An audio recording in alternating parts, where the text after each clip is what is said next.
Good evening, everyone. Welcome to this meeting of the Lower Paxton Township Board of Supervisors. I would like to call the meeting to order and ask everyone to please stand for the Pledge of Allegiance, which will be led this evening by Mrs. Lindsay. I pledge allegiance to the flag of the United States of America and to the republic for which it stands, one nation under God, indivisible, with liberty and justice for all. Thank you.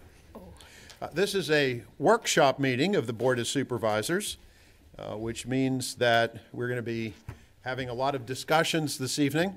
I know there are folks here to speak on behalf of a number of issues, and I would like to point out that we have guidelines for public comment, and we want to give everybody who wants to speak tonight an opportunity to do so.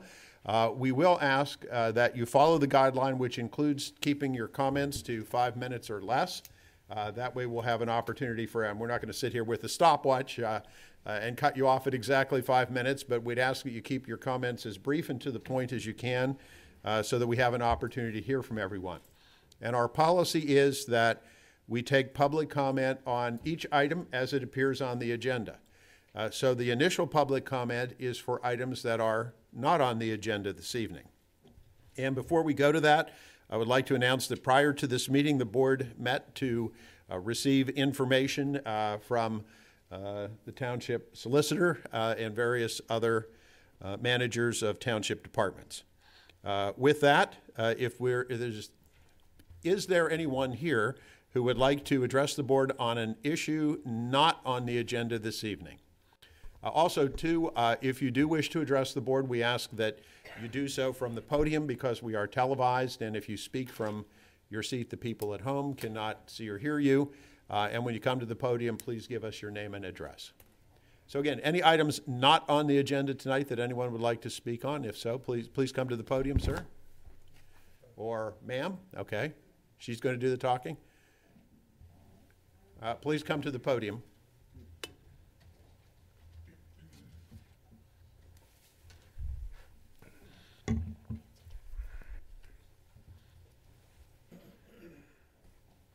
Good evening. My name is Artie Reeves. I have a problem with a storm drain that the hole opened up. Do you want to just pull the microphone down a little bit? Perfect, thank you. There you go. Thank you. Is it on? Brad, do you want to check it out? There you go. Is it on now? Yeah. There we go. Yeah. Now we can hear you. Okay. Okay. Much better. First, I want to thank you all for coming and TVing the storm drain that we had. I would like to ask one or more of the supervisors and the manager to come to my property at 5006 Nancy Drive and look at the situation. I think it would give you a much, much better understanding if you could. I also was wondering, it's a public storm drain. It's the only storm drain in our whole community. And I often question myself, a public storm drain is a public storm drain, and putting it through someone's property does not change the name. The water comes out the other end, it's still public water. For approximately 50 homes, 3 apartment buildings, and the township roads, there are only 2 storm drains that serves the whole community. There have been sewer backups, and the last one in February is when our hole opened up. And I had a contractor look at the video, and it shows a 24-inch pipe going down into a manhole, which was buried under several feet of dirt with no knowledge of its existence. And it appears that an 18-inch pipe going out the other side of the manhole, plus it was never sealed. Consequently, as much water went around the pipe as went through it, which means that section of pipe laid in water for years. A letter from Lower Paxton states the stormwater pipe has reached the end of its useful life. No kidding, laying in water for years. I'm not sure who installed the storm drain, but I thought Lower Paxton is required to inspect and improve. If Lower Paxton did, they knew the manhole was buried. It was marked with green paint on the top, and the storm drain not properly installed. I thought code mandated all manholes brought to a surface. The ground movement from the sewer repair was tremendous. It shook the dishes in my hutch till I thought they were going to break. It was horrible.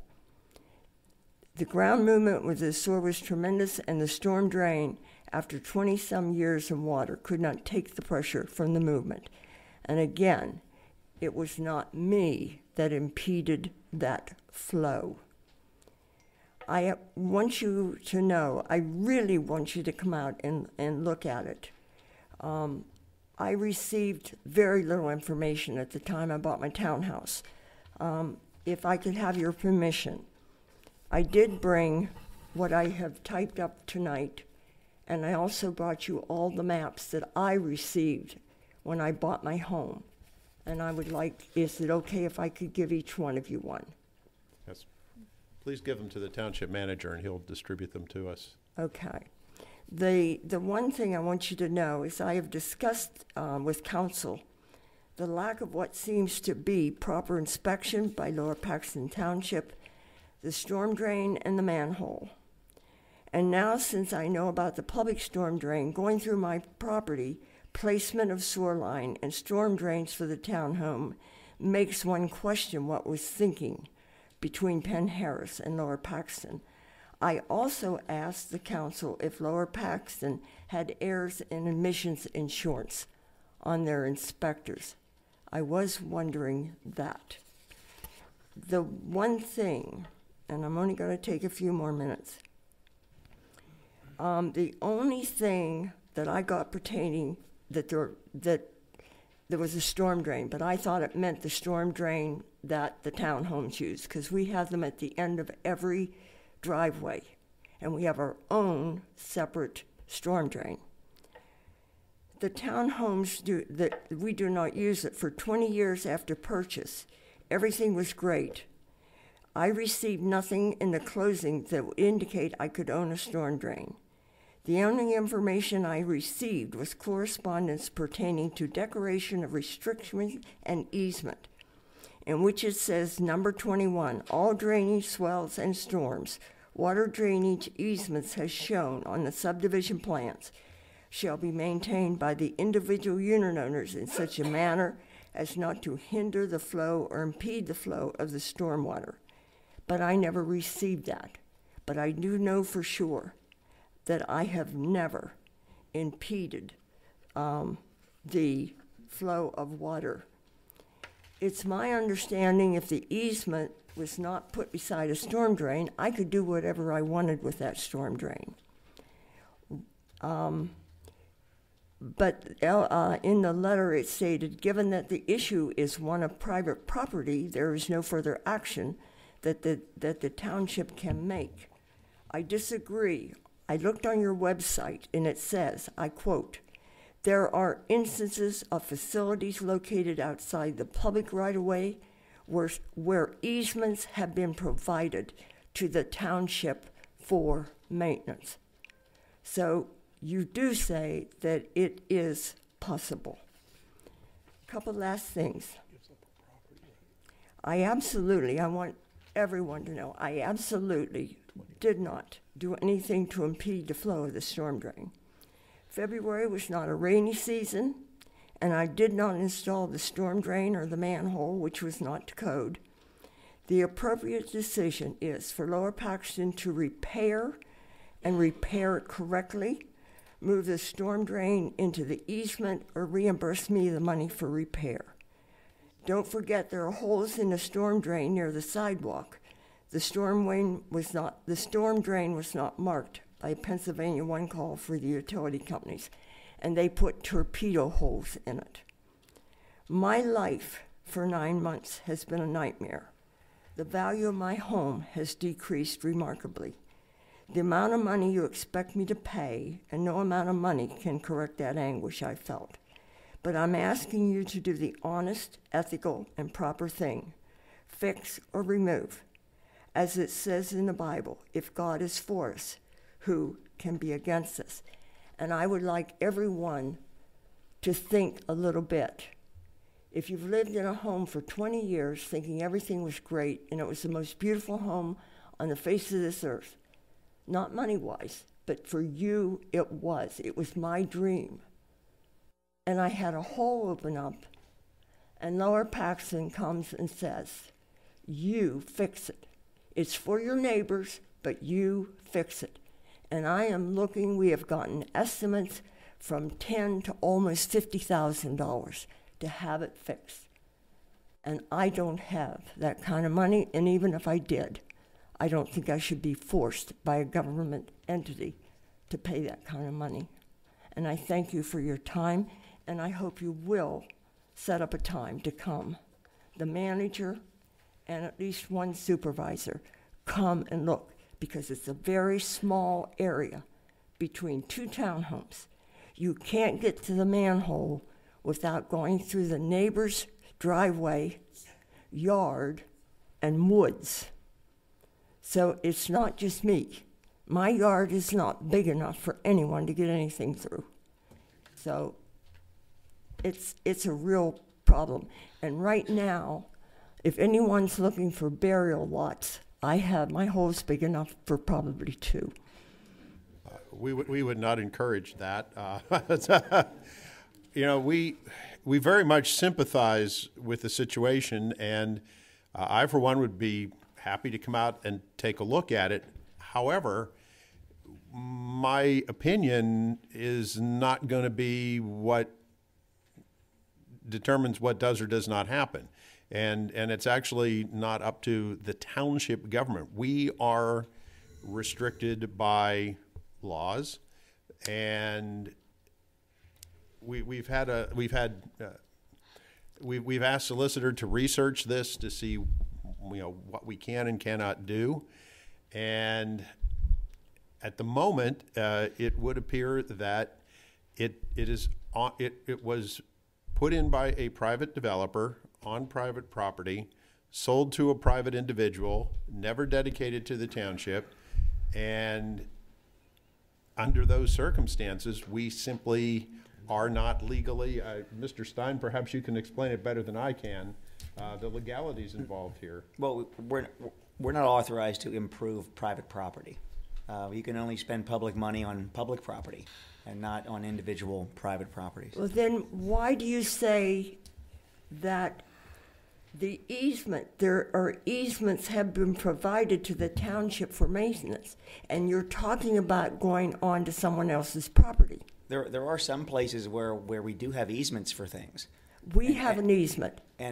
But that easement was never dedicated to the township. What? Those easements in your development are so that these pipes can run across everybody's properties. That's why those easements are there. But those easements were never given to the township, nor was the system itself. And there's nothing, you mean I own something and I have to pay for something for all my neighbors that I had no idea that I had for 20 years? Well, the problem was, though, it's on the recorded documents that you and the other lot owners or unit owners are required to maintain the stormwater system. Why would you pass an ordinance that would make one individual? Now, I could see if all 50 homes, if everybody in my area had to chip in and pay for it, but why would you pass an ordinance that makes one individual? We did not. Who passed it? No one. There is no such ordinance. It all comes under state law, correct? Well, what happened here was that the developer set this development up, and But then they have to get your approval? no, not for those things. They can decide whether or not they want to dedicate facilities or they want to make them private. In this case, they decided to make them private. Then who did they get approval from? They don't need approval for that. Their plans got approved, their subdivision plans, but Didn't you have to prove those? the board at that time would have approved the plans. But Then that why does- didn't you, when you saw that, why didn't the board do something about it? I haven't the slightest idea, but it was the landowner's choice, which they are allowed to make that choice. It wasn't within the power of the board to force the landowner to dedicate those facilities to the township. The developer was able to make that determination on his own. But couldn't Lower Paxton said, I will not agree to it? No. It's private. So See- I can go in and do anything I want on a piece of land and make any rule or regulation or ordinance and get away with it. No, that's not what we're no, saying. No. In this case, a developer had the choice whether to keep the stormwater system private or to dedicate it to the township. He had that option. The option apparently that he chose was to keep it private Well, then why would there be an easement? because all the individual unit owners benefit from this system, and it goes across a number of properties, right? What was that? I said it goes across a number of properties. Is that right? No, the one I'm referring to just goes through mine. Okay. What about the other other parts of the stormwater The system? storm drains that, for each of the 11 townhomes, we have a storm drain underneath our, at the end of our driveway. It goes into a totally separate storm drain and goes down another way. This storm drain that I'm talking about is strictly used by the public road and all the townhome or all the houses in that area. Every home in my area, which is 50-some homes, Yes. and the township roads uses the storm drain. And that's That why is broke. that's why the easement was put there, so that all the people in the development have the right to use that to convey stormwater. But we don't use it. I mean, the townhomes don't. Somebody else does. Yes, the whole community. Okay. Well, that's why the easements were there to allow the Well, storm. then why would someone permit a landowner to make one person responsible for a whole neighborhood? I haven't the slightest idea. We don't. I have the wish I knew that. We don't have the authority to permit or prohibit it. Yeah, they didn't have to ask for our permission.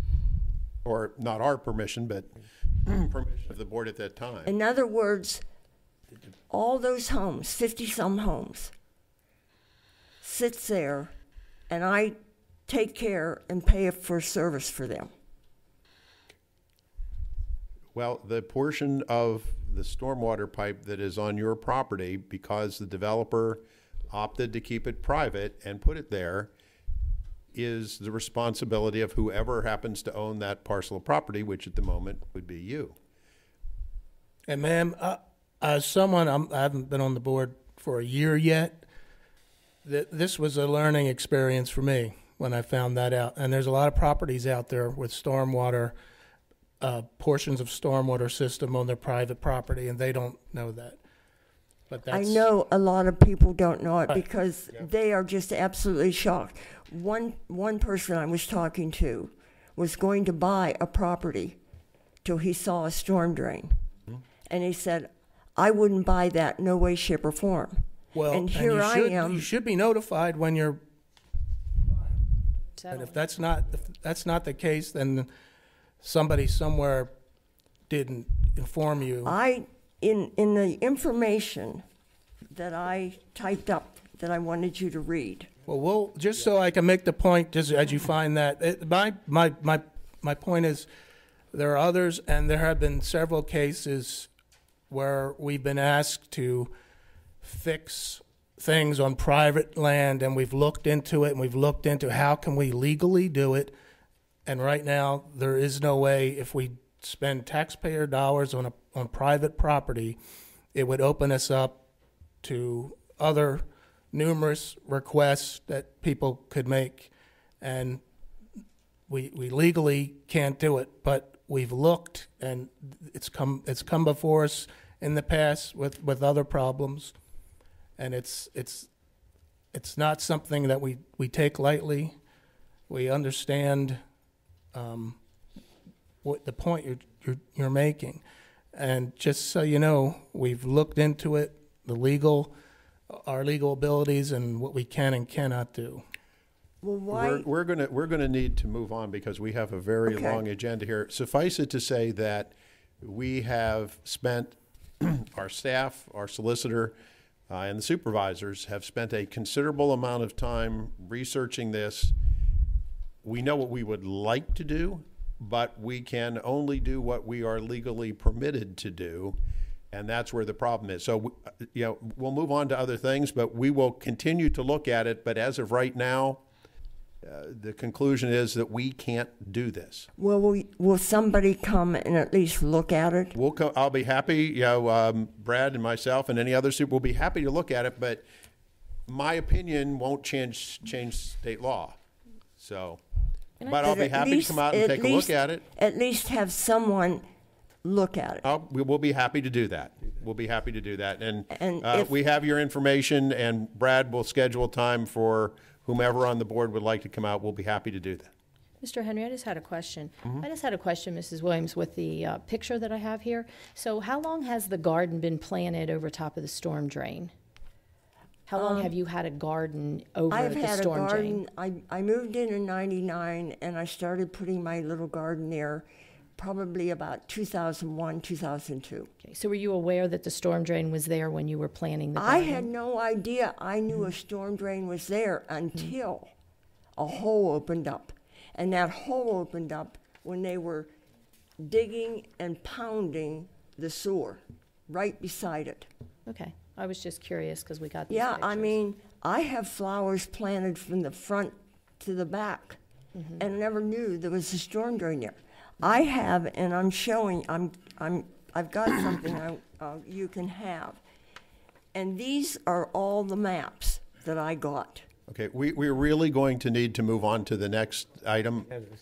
Are you here on the same subject? Because we, I'm a friend of Artie's, and I just wanted to make a statement.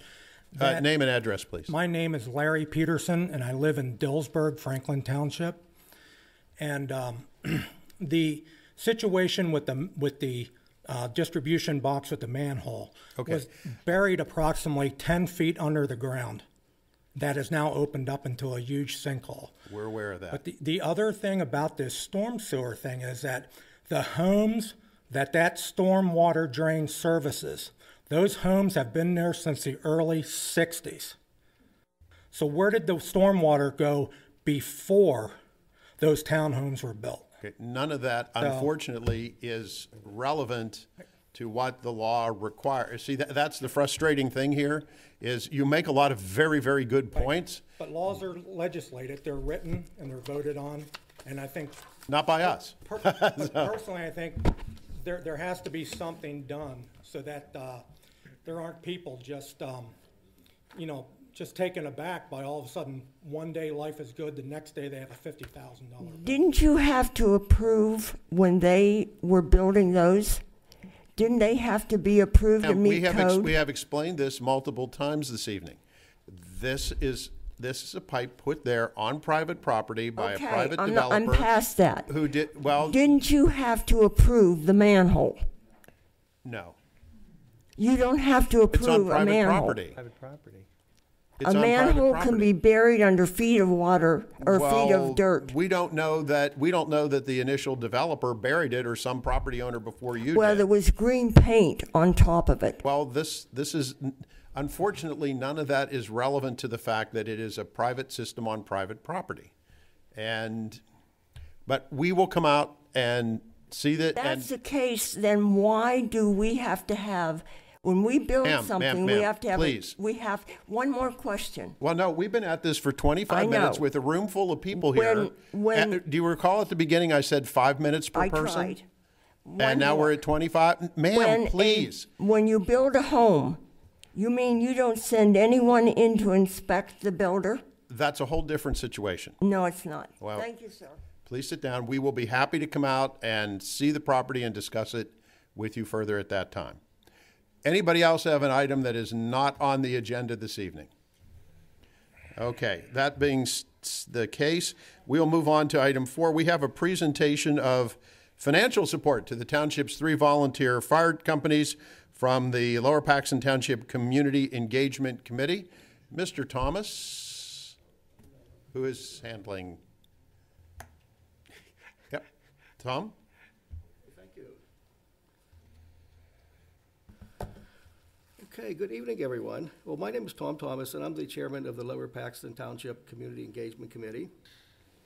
And the mission of the Community Engagement Committee is to act as an advisory body consisting of the members of the Parks and Recreation Board, the Friendship Center Operating Board, the Arts Advisory Council, and the Greenway Committee. And these are appointed by the Board of Supervisors. The committee's primary function is to serve as a resource to its parent bodies in their attempts to secure funding for community volunteerism. During the past 5 years, the CEC operated a 5K race that took place at the Friendship Center and helped us raise funds for various items that was requested by our parent boards. This past year, we included providing some funding for the 3 fire departments of Lower Paxton Township, as well as the local EMS organization.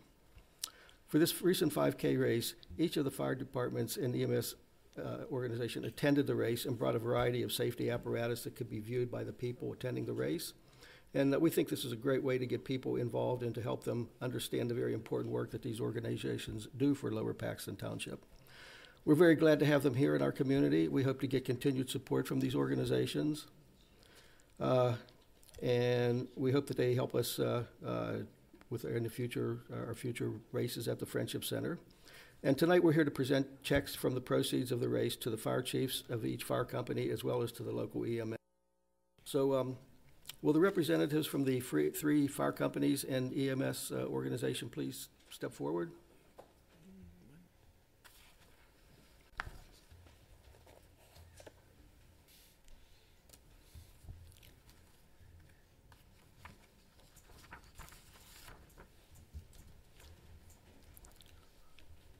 Okay, we're going to do them in alphabetical order, so there's no preference here.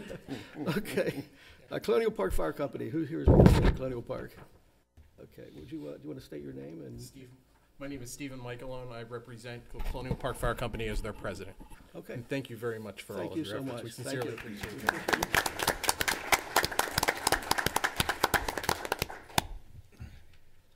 Okay, Linglestown. State your name. I'm Chief Bill Payne from Linglestown Fire Company, and again, we greatly appreciate this. As you said, our expenses are a little high, so We this certainly will definitely understand that. help. But thank you We're very gonna try much. to help you all we can. We appreciate it. Thank you very much.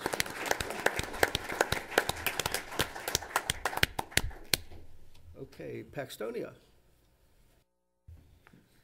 Want to state your name and introduce yourself? I'm Dustin Ross. I'm Dustin Ross, Chief of Paxtonia Fire Company. And again, thank you for your support. Okay, thank you. Thank you for helping us.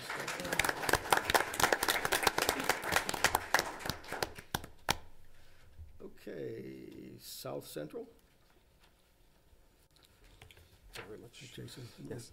Jason Campbell, I am the Chief and CEO of South Central Emergency Medical. Thank you for your support. Thank you so much.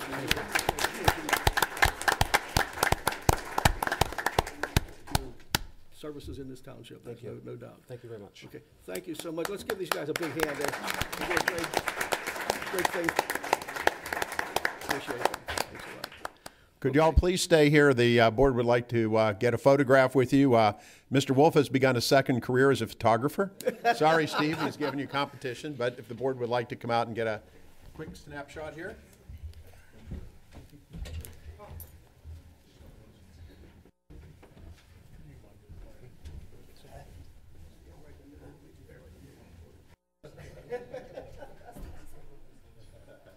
Everybody get nice and close together.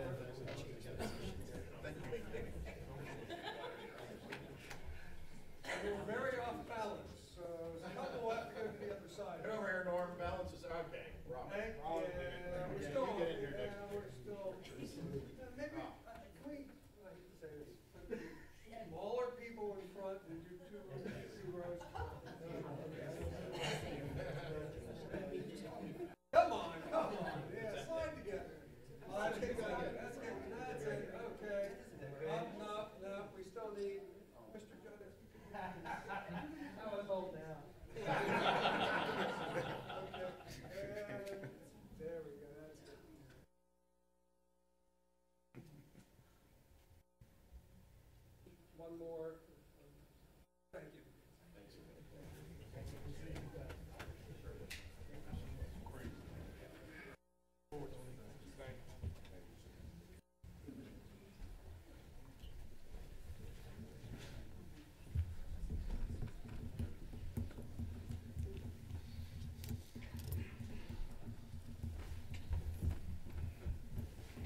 Once again, thank you. Oh, you have more?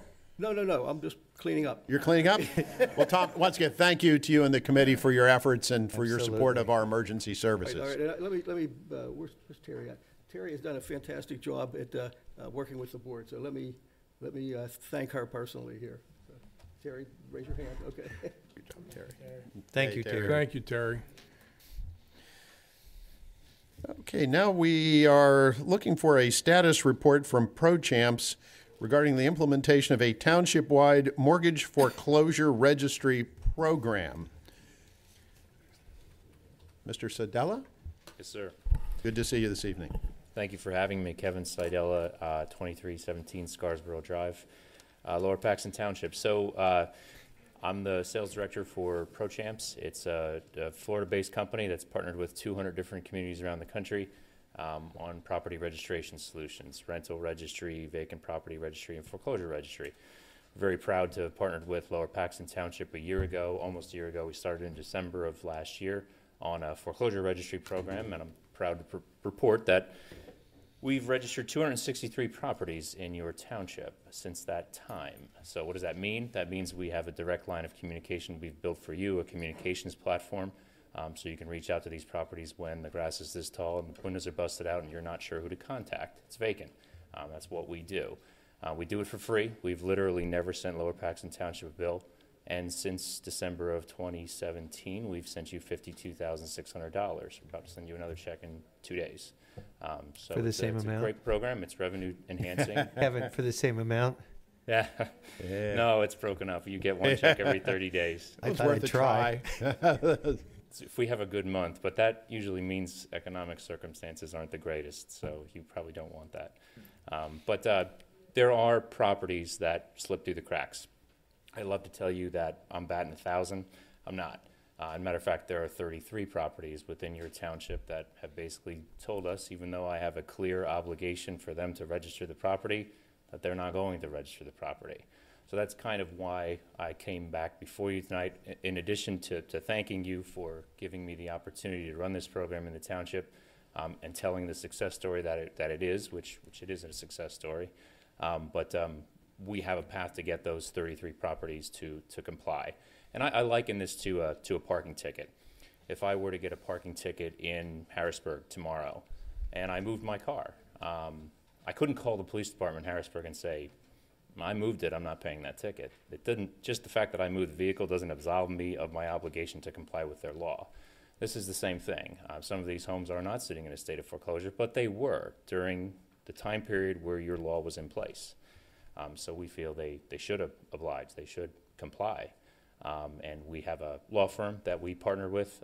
It works very similar, it's free. We won't be sending you a bill like other law firms do. They keep a portion of the penalties that they collect along the way, which your law has penalties built into it. That's how they get paid. They keep 50% of the penalties. The rest gets remitted back to the township, and they keep zero of the registration fees. So the registration fees on those 33 properties would all come back to the township. Just ask you to consider that as an option to further enhance the program that we're already running.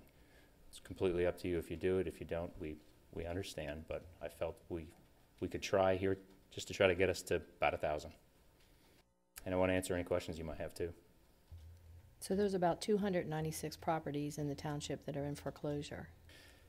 Yes, 200, and we have, well, that's hard to say because they come on and off the list. As a matter of fact, since we started, 43 properties have been deregistered, meaning we talked to the financial institution, the mortgage servicing company, or the bank, and they've told us it's no longer in a state of foreclosure, so we deregister those properties. They happen every month. Okay. But right now there are 263 registrations that we have, and then I know of another 33 that I'm pretty sure we could go after. Now, they may have a counter to this. That's not all 100%, but I'm pretty sure we're close. Okay. Nick, is this helping you? Okay.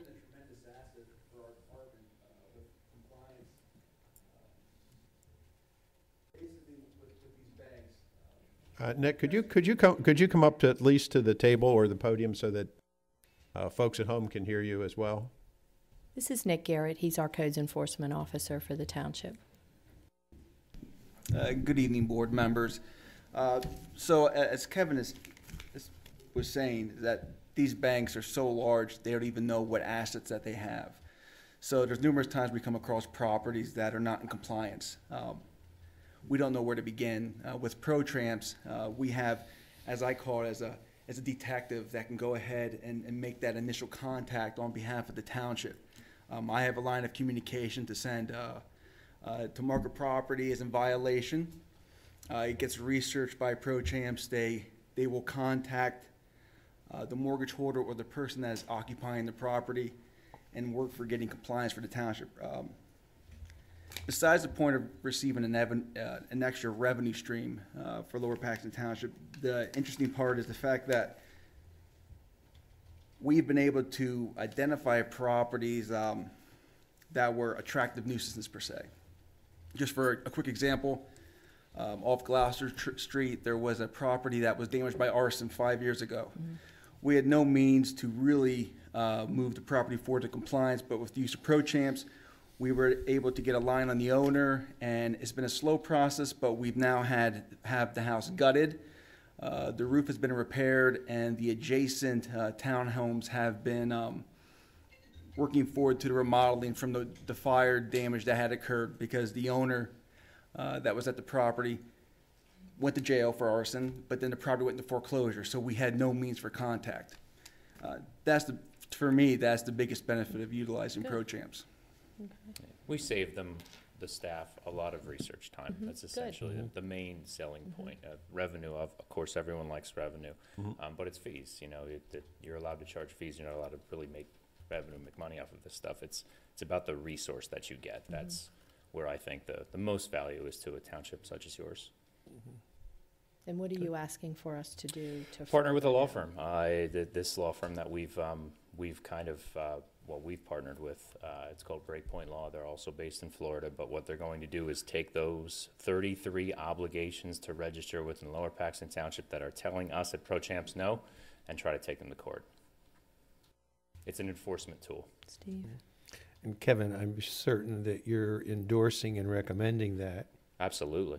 Well, and I'm going to ask you. Work in other communities. Yes, I understand that from your business, but I'm also going to ask you if the same recommendation continues as a resident of Lower Paxton Township, since you have a vested interest here, and so therefore I'm hoping, but I believe it's true, that you've made a commitment to your community of Lower Paxton and its missions and goals. So as a resident and as a taxpayer, aside from your professional position, are you recommending that still? Yes, sir. Absolutely. Thank we stand you. by our products. Mr. Stein, can I get your advice? Well, if you want to try to get these people in compliance, you certainly have to do something. Otherwise, that's not going to happen. I wanted to see what you had to say. Otherwise, they can simply ignore us. Correct. Exactly. You know, which is they what's know been you're occurring. I'm sorry, I didn't mean to interrupt you, sir. They know we know. They know we know. They know that you're not enforcing. They know that you're not going to hold their feet to the fire. So they're going to continue to ignore us, and they will literally say that to us. So this is kind of a great way for us to send a certified letter with some strong wording and see if we can get them pushed along towards. So Kevin, what is it that you're looking for from us? Contract with the law firm.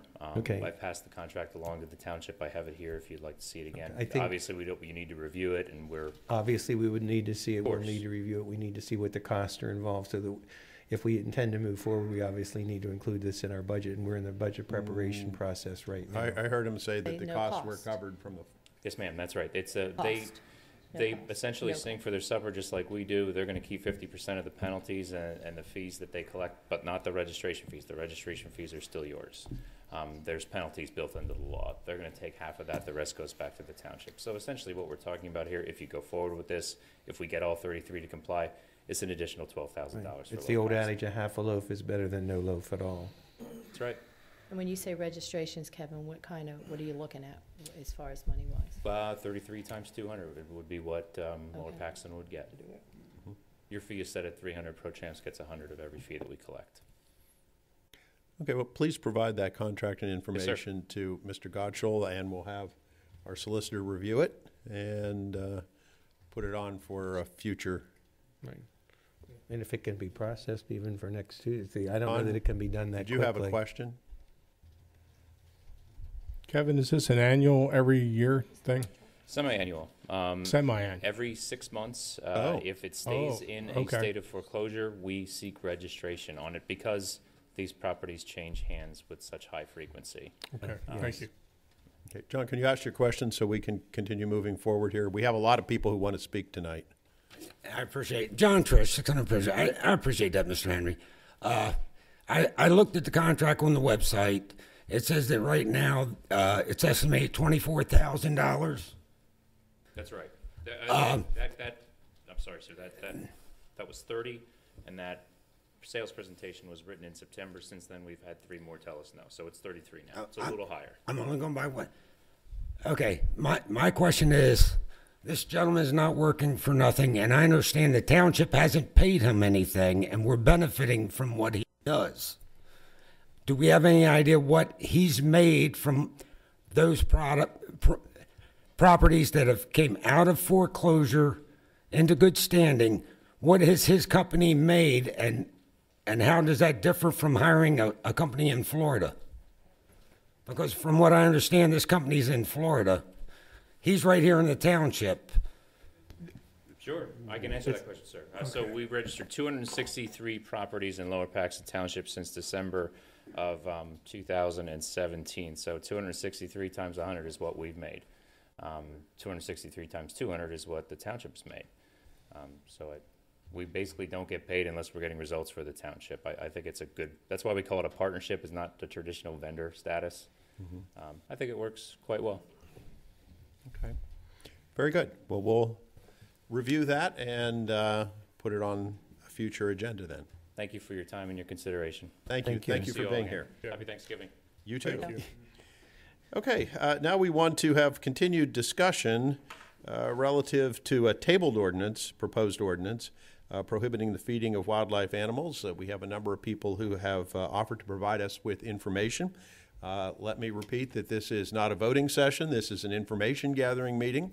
Again, if you wish to speak on this issue, please come to the podium, give us your name and your address, and let's keep it to 5 minutes or less because I think there are a number of folks who would like to address the board. So who would like to go first? Is the manager going to set it up? Or? I don't believe we need to. Should we just note the manager reached out to all the groups that had been recommended to us and that we received information from, I think, everybody that you reached out to. So a lot of the details of how the system, the trap, neuter, and release, we have been provided with. Ma'am? My name is Sharon. I'm a representative from PAWS. I'm also a Lower Paxton Township resident. And I think you got the package from Kathy last week for the proposal. And basically, we want to propose to Lower Paxton County, or Lower Paxton Township, a plan to humanely reduce the stray and feral cat population within the township limits, with the goals of improving public health and safety, reducing nuisance behaviors, saving money, and reducing the starvation or euthanasia of healthy animals. PAWS wants to work with the township and partner organizations to facilitate TNR, which is trap, neuter, and return. We would like to meet with the people regarding concerns of relief for the affected areas, assess the areas and offer deterrents for free roaming, assess if any cats can be taken into foster care, the friendly ones, taken into foster care and try to find homes for them, and even try to relocate, which relocation is not a preferred or an easy to facilitate. Moving cats around, as we all know, they have their own agendas, and They have their own. they don't like to be moved around. They like to stay within their confines. So it's literally hard to herd cats. Yes. Contrary to the TV commercial that they have about herding cats, yeah, it's not easy to herd them. They own you, you don't own them. Oh, okay. And I think that Rosemary has some things to say. Sure, from please. Stilton cats, but we're willing to help with anything we can to help save these cats, because it's not their fault that they are in the position that they're in. It's our fault. It's the human's fault that dump a female cat here, and then she has kittens, and then those kittens have kittens, and then hundreds of cats come from one female. Pardon me? Thousands of cats, right. We don't want thousands. No, Right. No, no, we don't want thousands. Right. Anybody have any questions for Pause? I was gonna say, could we listen to the ones that were gonna speak from Community Cats, Paul's? I and then can't hear you. we could listen to the one from Community Cats, Stilton Cats, and then we've heard from Paul's. And then I think then we could filter the questions. Okay, yeah, sure.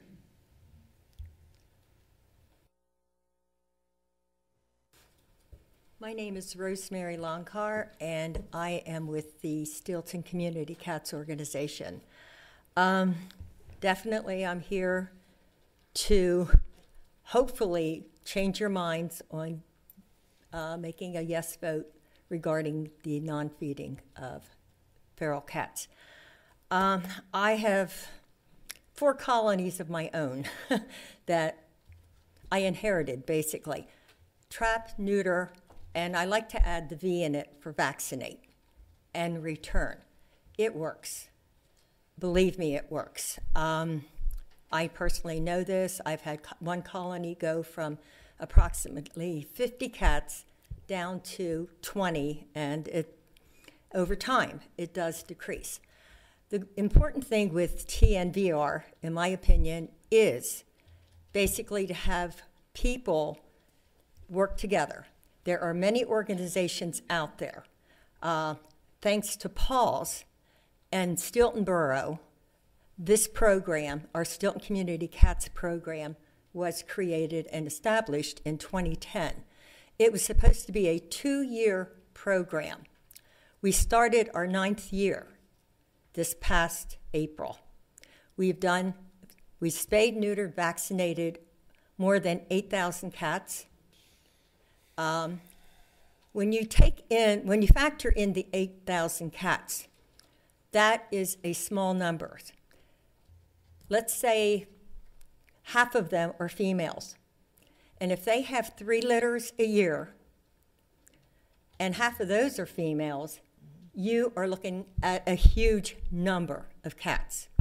The important factor is the ones that are not born and the female no longer producing cats. So I encourage you to look into this a little bit more, hopefully table it. I offer our program's assistance to whomever creates or establishes a program like this here. I know Paul's is. I'm sure I know Derry Township would probably do so too. Actually, Derry Township came in, Garth Warner, who is their chief of police. When he wasn't the chief of police, he was given the task of trying to find a humane way to handle that situation in Derry Township, and that's a nice-sized township. He approached our then manager of the program. He came to our building. He learned and watched what we did. He got volunteers from the Derry Township area. And after, I'd say approximately a year, the Derry Township people worked with us, and they went out on their own. The most important factor in trying to run a program like this is you need government support. That's how this started. Not a cent of taxpayer money has gone into our program. We are actually self-supporting. We do fundraisers. We get really nice donations from a lot of people that we've helped. The townships that use our program are Susquehanna Township, Swedara Township, and Lower Swedara Township. I understand that you have approached them to learn some information. I know that you did contact Mayor Marcinko. She copied me on the correspondence that she sent back to you. Everything that she put in there was factual. The residents of Stilton are happy. The residents of Swedara Township are happy. Of course, there will always be unhappy people. There are people that don't like cats. There are people that don't like dogs. There are people that just don't like animals whatsoever. But if you enforce a no feeding ban, you are not only hurting the animals, you are pitting neighbor against neighbor. You're making your police force try to enforce a law that's basically unenforceable. People are paying fines. There are many unhappy people. The animals will keep reproducing, no matter what. Even if you're starving them, they're going to have kittens. They're going to do much more damage not being fed than they are going to do being fed. I suggest, neighbors do get upset with one another. I've had people get upset with me over the years. And what you have to do is you sit down, you talk. You try to work with each other and come to some kind of a compromise. It may not be a happy ending for both of you, but you can learn to live together. I offer our assistance. I understand PAWS has offered their assistance. I can't run that. None of us can run the program, but we would be more than willing, I know, to sit down with whomever would want to take on this task in Lower Paxton Township. We'd offer as much assistance as we possibly can. We'd share our knowledge. And I do know that there was a program in Lower Paxton Township at one time. I think one of the reasons that it was disbanded, I guess, I don't know exactly what happened, is they didn't have the necessary local government support. That is important. You can't run a program like this without it. Derry Township has it. I think Silver Springs Township has it. Like I said, Swedara Township, Lower Swedara, and Susquehanna Township. I will commend the codes enforcement officer from Susquehanna Township. His name was Cornelius Johnson. He did a lot of research. He reached out to us. This gentleman came to how many of our spa weeks? He actually helped us do clean and feeds. He got down and dirty with us. And he made the resolution for Susquehanna Township to join our program. Done a lot of cats from there. They're very, very active. I keep hitting this. So if you have any questions, please Are there any other members of either PAWS or Community Cats that wish to speak before we ask questions of your organizations? Okay, if you all would come up and speak just from these two organizations, and then we'll ask questions of your two organizations. Well, no, there are people here to speak on behalf of things aside from these two organizations. I just want these two organizations to speak and let us question them before we move on to the next group. We're going to be hearing from a lot of people. Okay. Oh, yes. Yeah, we're going to be hearing from... I just want to make sure that we get all the people who are with PAWS or Community Cats together at one point so that we don't jump back and forth. My name is Barbara Dolan, and I'm actually with PAWS, and I'm also here on behalf of my parents. I am no longer a resident of Lower Paxton Township. I grew up in the township, but my parents are residents, and they asked me to speak on their behalf. Would you prefer me to speak in a little bit, or would you like me to speak now? No, speak. You're with PAWS. PAWS. Please speak now. Okay. Yes. Okay. Yeah. Okay, again, my name is Barbara Dolan. Thank you for allowing me to speak. I'm daughter of Philip and Linda Dolan. They reside at 5 Hereford Street. I was raised at that residence in Colonial Park and became involved in cat welfare and rescue while a resident. I've assisted in the feeding, socialization, and vetting of any cat that appeared as a stray in and around my childhood home. I'm now a volunteer with PAWS PA, and I was a founding board member of Derry Township Community Cats. That's where I currently live. My parents have asked me to speak on their behalf because of my experience and knowledge of successful feral cat population control and colony management in both of our townships. Since 2008, my parents and I have conducted a comprehensive population management strategy for stray cats following the tenets of TNR, which have been described to you: trap, neuter, return. And I like Rosemary's comment, add vaccine in there too. We conducted our trapping efforts in the geographic area that includes, but is not limited to, the 4500 and 4600 block of Locust Lane, Elba Lane, Hereford, Marblehead, Gloucester, and Clarendon Streets in Lower Paxton. Many cats were dumped. We found a lot of abandoned cats, some friendly, some feral. There were kittens with and without moms. They were discovered under the sheds and porches of other homes in the neighborhood, and my parents and I never hesitated when asked by other residents to provide assistance. We bottle-fed orphans, we got medical care for any injuries, we fixed many ferals and found responsible homes for friendly cats and kittens. My parents personally absorbed the majority of the financial cost associated with participating in the practice of TNR and colony management because they understand the cats are not at fault here. This is a human-created problem, and they choose to be part of a humane solution. They used low-cost spay-neuter clinics, including SNAP, Nobody's Cats, Paws of PA, Humane Society of Harrisburg Area, as well as vouchers from LPCC, which is no longer in existence, and CPAA. And we've been able to successfully spay or neuter and vaccinate over 46 adult cats in this one neighborhood. We've also caught and socialized 44 kittens in this one neighborhood and had them spayed or neutered and vaccinated and adopted into loving homes throughout the Harrisburg area. This translates to the prevention of literally thousands of kittens being born in one small section of the township. Additionally, all cats that are caught in a TNR project are vaccinated against rabies. In 2018, no new intact cats were in my parents' neighborhood. No litters were born in the neighborhood. This is huge. This really is huge. The small colony of cats that are still living are currently fed by my parents. They are healthy. They have shelter provided as well as litter boxes, and you can train a feral cat to use a litter box.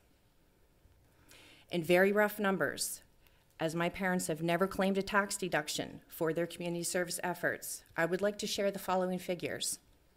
Since 2008, over $14,000 has been spent in food and soundly constructed waterproof feeding and sleeping shelters to keep the cats in the neighborhood healthy, nourished on a daily basis, and keep them away from neighborhood properties. This helps prevent roaming, predation of wild fauna, and allows monitoring to identify possible new cats. Over $3,600 has been spent in TNR-related vet bills after discounts and vouchers from local nonprofits were applied.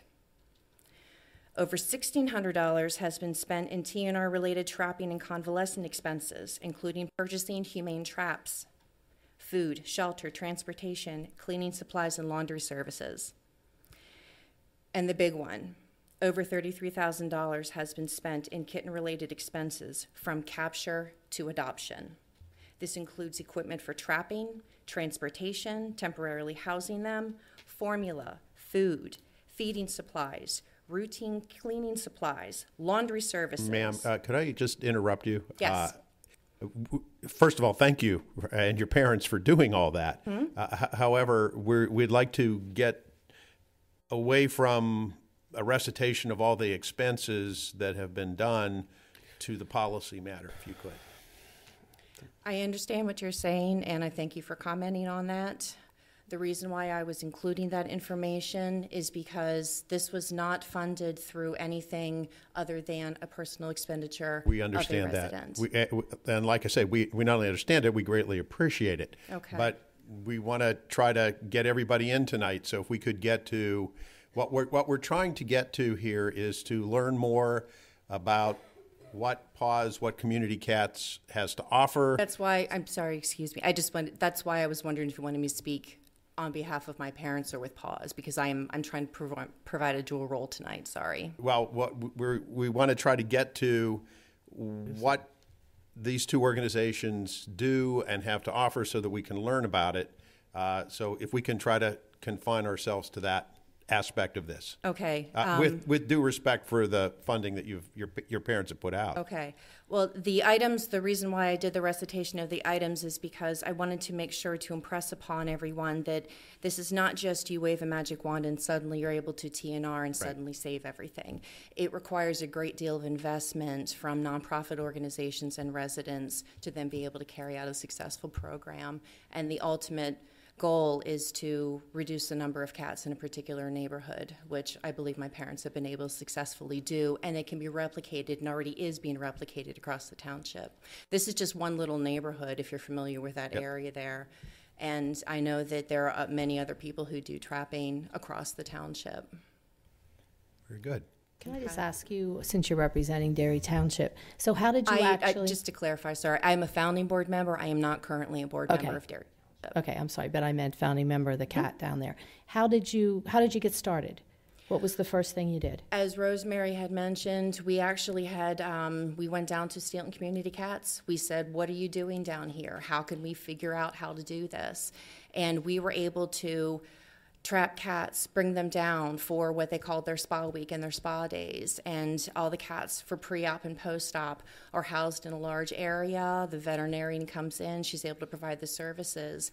And we learned how to negotiate with the residents. We learned how to target specific areas, find out where there was the most need and be able to assist that particular area. And, you know, it was astounding the number of cats across our township. Dairy Township is a very large township, and we had neighbors saying, oh, I'm so glad this is available, I had no idea. And ours was a service, and still is a service, provided to residents for free. So you just got a group of people together that formed a board? Yeah, we met, we created a board, we filed the necessary paperwork to pick up a 501c3 organization. Okay. Mm-hmm.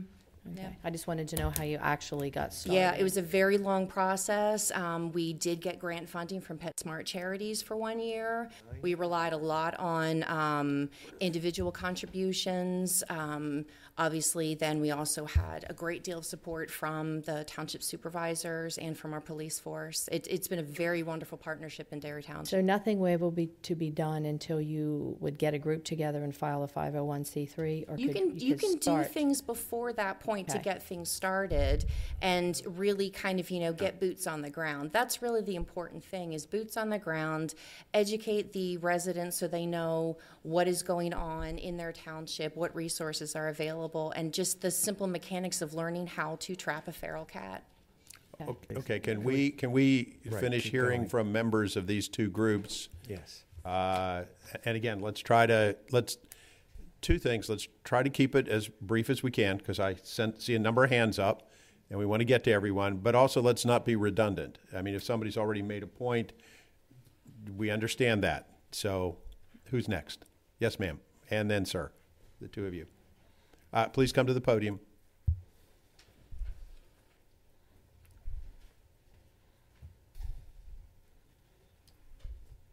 Stacy Romberger, 568 Wellington Road. Real quick, I'm not with them, but I am the one that ran the program in Lower Paxton in 2011-2012. Oh, okay. We got a grant for $32,000 from PetSmart Charities, and I did 1,000 cats in this township.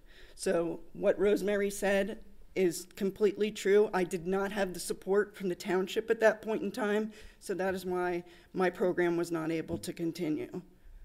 I even had an 800 number. I had a magnet on the side of my car, so anybody who had stray cats that needed help, they would call an 800 number. I had an email address, and that's how I would find where the cats were.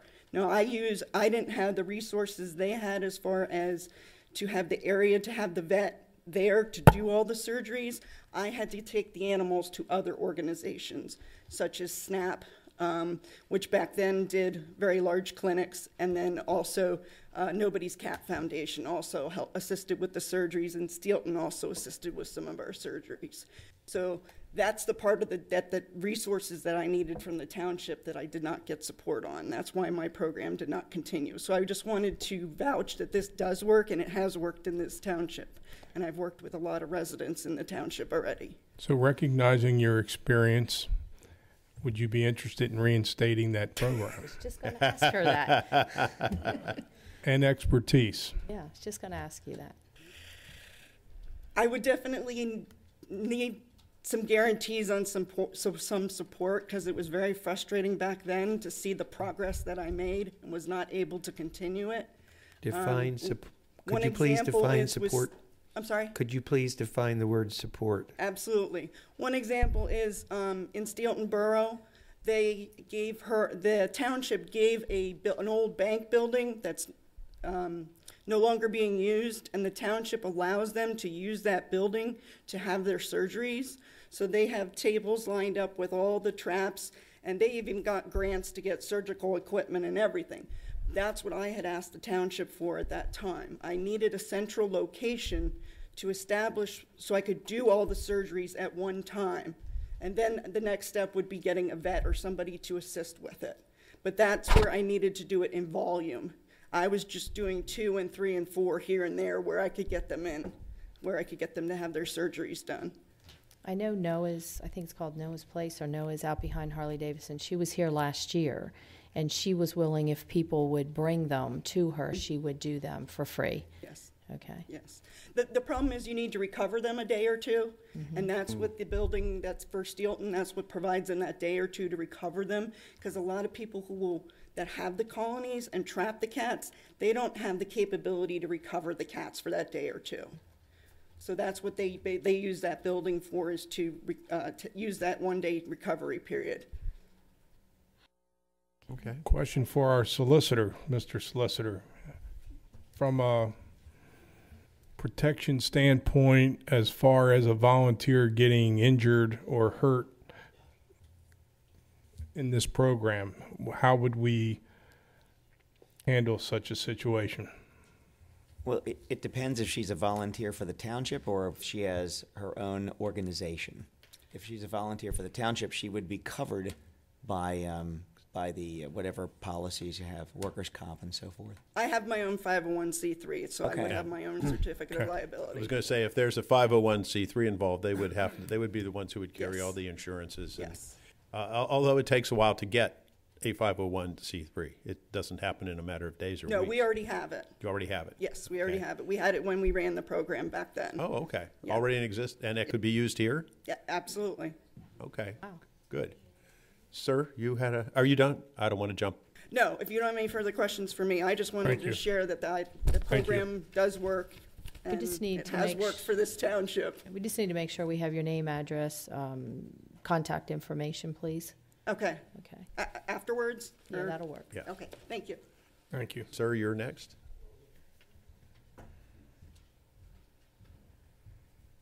Hi, my name is Gary. My wife is Sharon, who was your first speaker for our cause. Very quickly, just wanted to state that I'm extremely proud to be in this organization. PAWS is all volunteer. And to give you an idea of the type of service they do, most of the trappers, I believe, are women. We've had surgery days, clinic days where we've had 70 to 100 cats done in one day that were trapped, brought in traps. If you can imagine the Grantville, the old fire facility, literally table by table by table with traps, that was for the spay neuter released program. We were involved with the South Lebanon that made the news. Fox picked up on it in 2017. We pulled 130 animals out of one area, one property. Okay, if you can imagine the amazing the triage that goes on, where you're looking and look at the animals in emergency treatment up front. This is not just trap, spayed, or neuter release. They go back, if they go back out, which is the exception more than the norm, because the fact is the cats that can be adoptable are gone through the program, and they move out to fosters. We have many fosters. We have partnership with many of the PetSmart stores. They go in their facilities. The ones that are borderline are worked with, the fosters are terrific on that. My wife can tell you that we have one cat that was, this was a cat that seemingly would try to murder you up front, which became a lap cat living in our home due to the foster programs and such. But like I said, to see the dedication where these people are not are all volunteers. When a gentleman comes, is going to Johns Hopkins, stops at Grantville at the Holiday Inn, leaves his cat, comes back and finds out the cat escaped, we have volunteers out that trap that cat within a day or two for that person. You won't believe just give me a little background about what PAWS is about. The animals, when they go out, even the cats that have to be put back out as ferals, they have some place to go. They have, they're made assets working in warehouses, barns, horse farms, rodent patrol, that sort of thing. When they're put back out, they have someone to take care of them. They're going to be fed. They're not going to be a nuisance, digging through trash cans. So, like I said, I'm very proud to be with the organization because of the dedication. To see that many people, especially that 130, that was a living nightmare. But I'll be brief here. Very quickly, I looked at on the web, you might want to look up in Cook County, Illinois. They have for Chicago area and such, they have right now a program that started, is called the Green Tree Program, Green Tree Initiative, and it's been fairly successful where it's basically what we're doing. And they have 850 colonies now from 2005 to 2017, they have 850 colonies that are now being maintained by partnerships with the charities, the 501(c)(3)s. And they have, at this point, that last figure, they have what they consider to be 3,750 cats that are working out there. Everything from breweries to like small numbers of them in local communities who are, handling a rodent problem. Okay. Okay. I So think we're getting we're getting the drift of it. But like I said, for dedication, you can't seriously. I'm really proud to be with this organization. Okay. Does any member of the board have a question for PAWS or Community Cats, and then I'd we'll open it up to general? I have a couple questions for PAWS. You seem to be a good spokesperson, ma'am. Yes.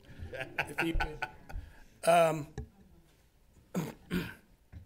As I think we've received the testimonials that you can see up on the agenda there from all those people, and the testimonials I hear tonight, I think the dedication and commitment is pretty clear, and the volunteer and the dedication, as someone who's been around cats my whole life, I appreciate it.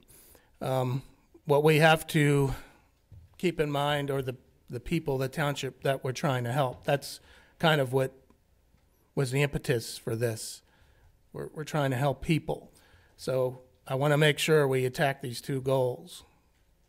We do need to educate people. Well, I want to help people. So I'm trying to, as I read through all the testimonials, I'm trying to get a handle on, are we reducing the number of feral cats ultimately, or are we just managing? Both. You're reducing them.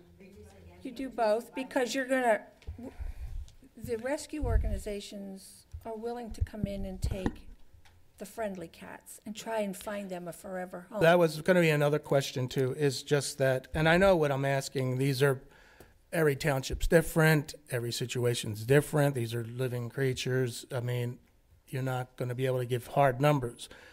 What I want to get a handle on is, say, for the instance of the ones you can adopt out, the ones that I imagine these are the ones that at some point were in a house at some point, they're not completely feral or whatever standard that is. Roughly, how big, what percentage are we talking?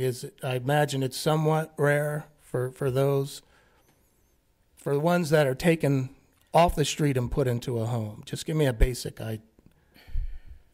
Again, it depends on the temperament of the animal. We try to help every friendly cat that we can to find a forever home. Your feral cats don't want to be in a home. Well, I understand. What I'm trying to get at is, as we look to a possible partnership, I want to understand what's the best case scenario. I mean, I'm looking forward to being able to work and to to help you and to help the township. This is information I'm asking you. You're not on the witness stand.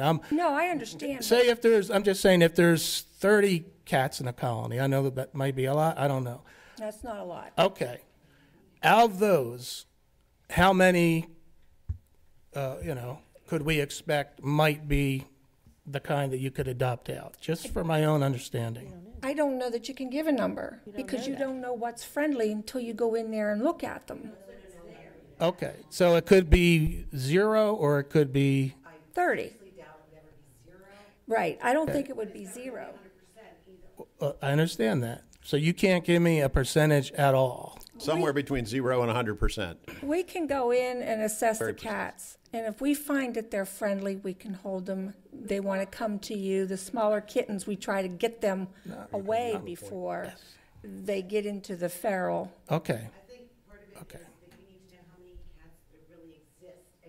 Okay. Okay, that's all right. These are general. This is not specific. Let me just continue on because the chairman's going to break out his whip. Well, we do have a number of folks But this who want is to speak, very. and we this still is- have a budget It is discussion to very, have. very important that we understand what it is you can do, and what it is that is beyond human possibility. I want to know if after a year, and we do everything we can do, will we see a reduction in the number of feral cats? Number one, okay, and number two, for these property owners who have been coming to us asking for help and whose quality of life is being destroyed, are we able to say to them that we will prioritize your area and that you will get relief? We've done it. Not relief in 5, 10, or 15 years, but No, immediate relief. We've done, Well, it's not now, immediate, see, but we've that's done an it issue. in Myerstown within 2 years. So 2 years to eliminate a problem property, to eliminate a colony or reduce a colony? Not to eliminate a colony, but get them vaccinated and spayed and neutered so that they don't keep producing. But will the person who can't use their backyard because it's covered with feces, will they see a difference after a year, after 2 years? I'm asking. I don't know. I'm asking. I believe so, but you always have that 1 or 2 people who say, don't touch my cats. Don't come into my yard. I had a neighbor who told me if my cats, if God wanted my cats not to have babies, he would take care of them. She wouldn't let me come in and get her cat spayed. I understand there's exceptions, but do you, am I making sense? Do you hear what I'm asking? That the cats is one part of the equation. The other thing is the people who have come to us for help, and I'm trying to get I'm asking honest questions and honest answers. You don't have to oversell what you're doing, which is already very impressive. I want to know if we can say with some amount of certainty that we can reduce the problems for these handful, and I've only heard a handful so far, of people whose quality of life is being horribly impacted. That's what I want to know. And if that's not a question you can answer, you can... Okay. Now, here's the other thing about our discussion this evening. We're not going to resolve this whole thing here in a discussion tonight. Our main goal here is to get information as to what these organizations can do, and I believe we've done that. Well, I need an answer to this question. It's the most important question of the night. Okay, you're fair. No, please, sit down. When this lady's... Yeah, that's why I'm trying to get people to sit down. Well, I'll tell you what I will do is if you all can't manage yourselves and not jump up, we will end the discussion and move on to the next agenda item. Now, this woman has the podium, and the ground rule was that if you want to speak, you come to the podium. You can't pop up and just talk.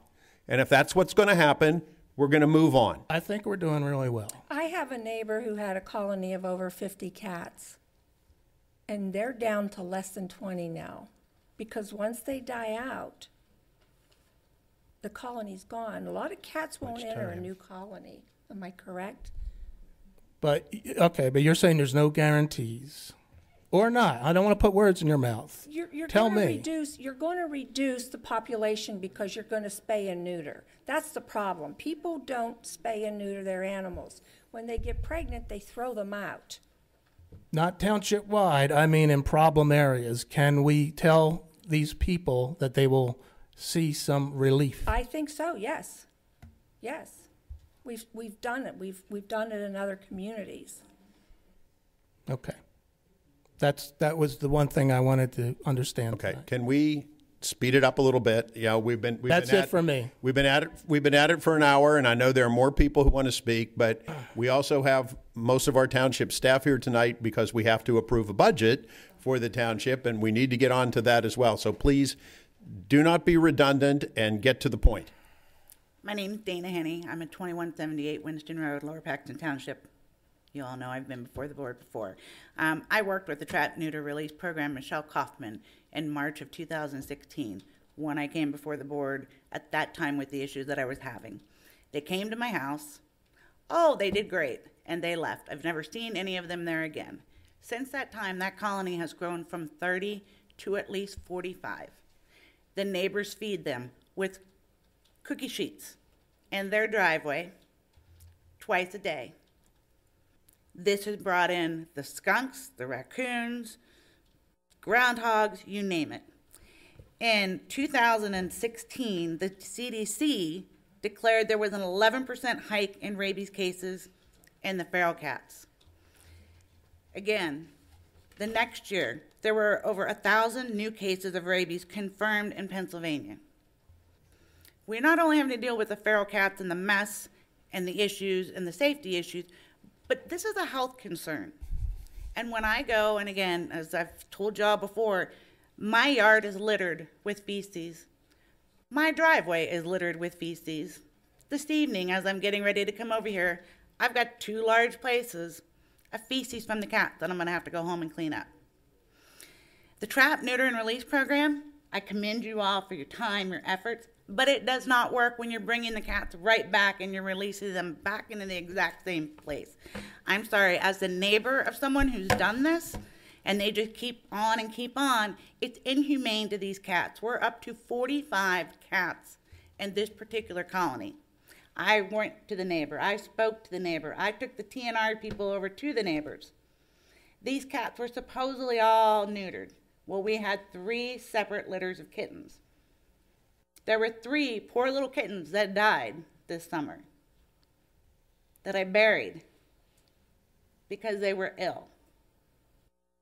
This is the problem, and I'm sorry, but the TNR program, it isn't going to address the issues that we're seeing. And that's with the destruction of property, not being able to use my property as it's intended to be used. So, I mean, I applaud people for their time and their money that they're doing for this, but this is not going to help me and the other individuals that are facing the problem head on because it's affecting our properties. Thank you. Thank you. I just have one question. My name is Jill Fox. I work with PAWS. I work with other ones. I've also maintained and TNR'd in my neighborhood over 100. We've probably done over 150 in 20 years in Camp Hill, Hampton Township. But my only one question is to Mr. Judd. When you keep asking about the people that are against, I want to know, are they going to be willing to work with a TNR company, such as using deterrence? Or are you expecting their resolution to be just the cats are gone? Because you keep saying you want to work with the people. What is the goal? Are they willing to do deterrence if we work with them? And things like that prior. Mike, I can't speak. I can't speak for the actual residents, obviously. I'm just learning about this myself. Okay, I was asking the most important question of this entire meeting, which is, will it result in the reduction in the number of feral cats? Reduction is one, but that's not what you were saying after that. You kept saying, will this solve the problem for these people? Well, obviously, no. Are they willing to work as well? Or obviously, are they expecting gone? No, obviously, well. That might vary from person to obviously, it would require the participation of the people in the neighborhood. I've been there. I know. Yeah. I went through Well, many but townships. I don't know what you mean by, We had to work together because they wanted them gone and everything after 20 years of watching us TNR. Oh, how many did you get? But once they retired, they wanted them gone. And again, my point is, yeah, but I'm saying this was the same people. Again, it works with the people. You have to work with the ones that are having the issue to allow deterrence, to work and not expect them to just, because I still have my colonies, I still have my shelters. Well, people and aren't going to wait together. years. People aren't going to wait years for this problem to be resolved. That's not what I'm That's, asking. I I'm mean, asking like are they this woman has been here multiple times. You know, she has a high concentration of cats, and it's Sounds like ruining her whoever did property, ruining her quality of life, and she's not going to wait 10 or 15 years for a colony to die out. And again, but it sounds like they didn't obviously do it correctly. If they said they TNR'd and they still had 3 litters of kittens in one summer, there's an issue. 'Cause that's not what- we need to answer, can you stay, ma'am? Because I need to understand this, and we all need to understand this. Okay. What do you mean by, and this is information I am That's okay. seeking. I have no preconceived Okay. notion, all right? I got a cat waiting for me at home. I have I have 5. I have no preconceived opinion about this, okay? Okay. When you say it depends on their, what would their participation have to be for it Willing to to work? attempt to use deterrence in their yard to keep the cats from going, allowing people to do the TNR to see if and allow us to pool the ones that are friendly. They can't expect. Does that mean come on their property? What I'm do you mean? asking. Well, you're saying Oh, well, allow. we'd have to get permission to Yeah. trap them if they're not TNR'd. We'd have to look for an ear tip. If they're, I'll be honest, if they've got 3 litters of kittens this summer, someone didn't TNR right. But what we offer, and one of the suggestions that PAWS gave you, was that we would provide training, we would ensure that they're cared for and monitored.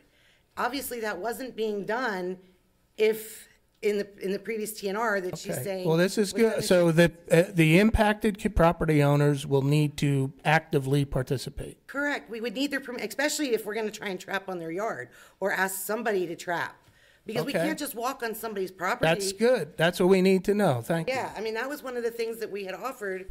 And, I mean, it was on the paper that we gave you guys last week. It was under the roles of PAWS and partnership Right. organizations. But we'd have to work with them, but we'd also want to help and educate them on deterrence and things that they can do. I'll be honest, I have bird feeders in my yard, and I have 8 cats that basically live in my yard and 3 other yards. They do cross the street because my other neighbor feeds. But honest to God, I have bird feeders because they're well fed. Mr. Trish? Just 2 quick questions.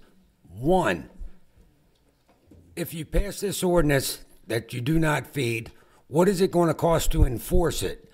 2, even though you pass the ordinance, do not feed, the cats aren't going to go away next week. You're exactly right. Exactly. And I agree. Oh, I would point out that with trap and release, they're not going away next week either. Yeah, but at least, Mr. Henry, Okay. It's trap, spade, and neuter. But they're still Once not. you neuter a cat, he can't have a offspring. Once you spade a cat, he can't have offspring. And We're well the biggest aware. thing, We're well aware of that. at the last time we had this meeting, the veterinarian told you you can take a tomcat out of the neighborhood, and once you do, another tomcat's going to come in and take his place. Well, look, we're not. Look, nobody is saying. Nobody is saying that a trap, neuter, and release program is not something we should do. We agree that this is a situation that is going to require a multiple number of strategies, of which that is going to obviously be a key component. However, the lady standing at the podium cannot wait 10 to 12 years for the colonies to die out. So the question is, what can we do to give immediate relief to her and others who are in the same position? And if I can, I'd like to rebut some of the things that you talked about the deterrence. I've now spent hundreds of dollars on deterrence. Wait, please let me finish. I just spent $8,000 on a fence for my backyard. Let her finish.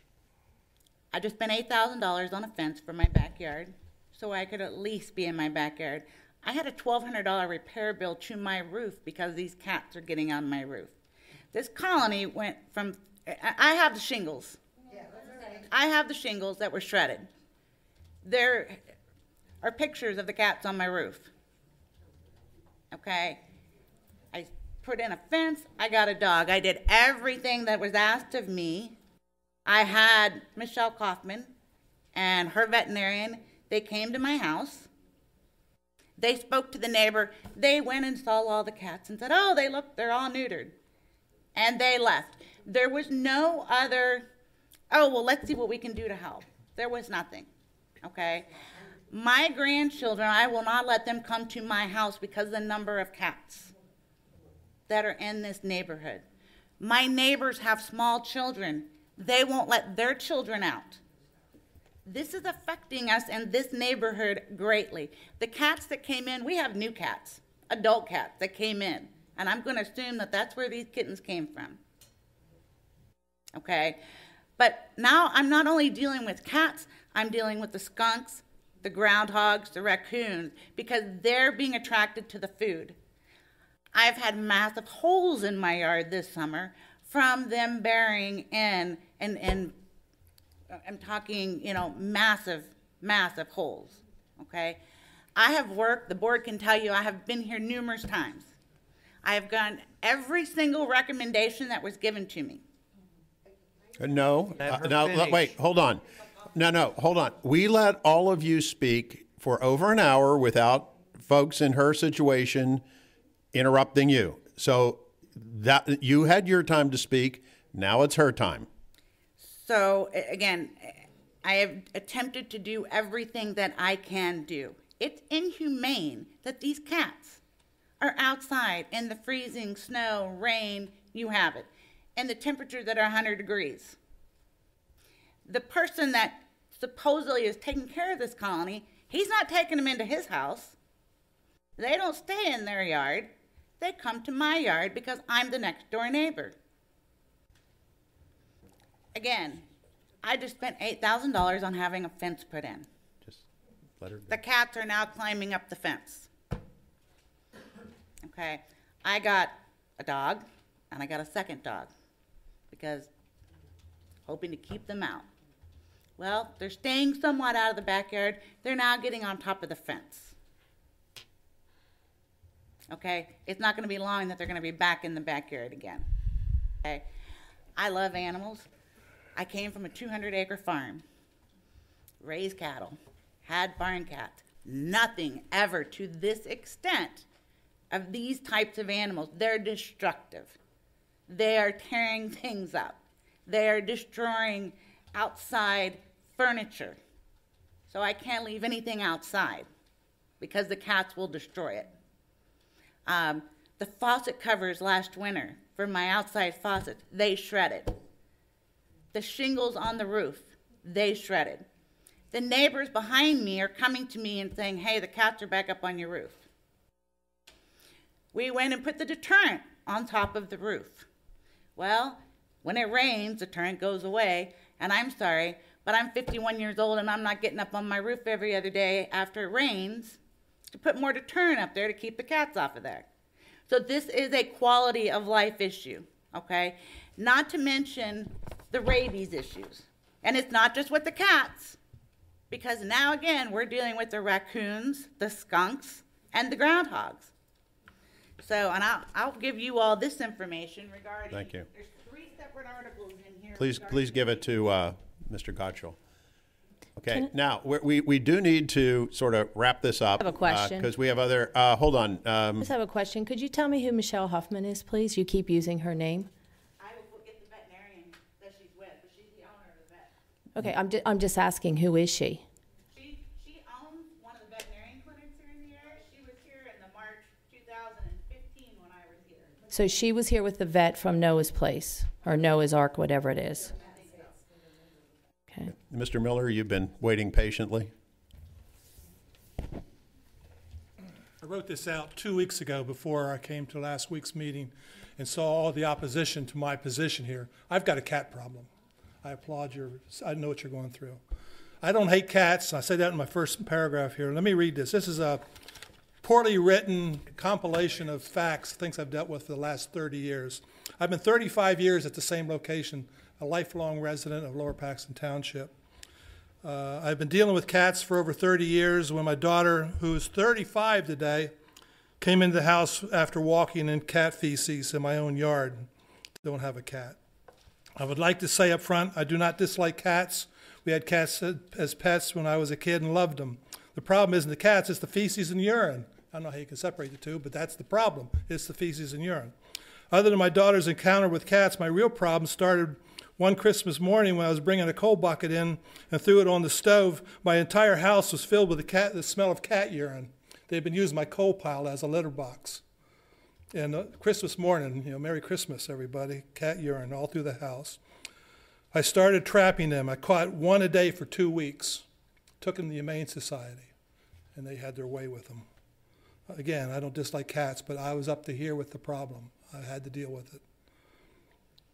They were so wild you could barely get near the cage without them going crazy. Back then, you could take them to the Humane Society. I remember the Humane applaud me and bringing them in, saying people don't realize that by feeding these cats, they just make the problem worse. This solved my problem for many years. The cats were gone, at least in my neighborhood for a while. A few months ago, we had family over, and they commented on the strong smell of cat urine in my living room.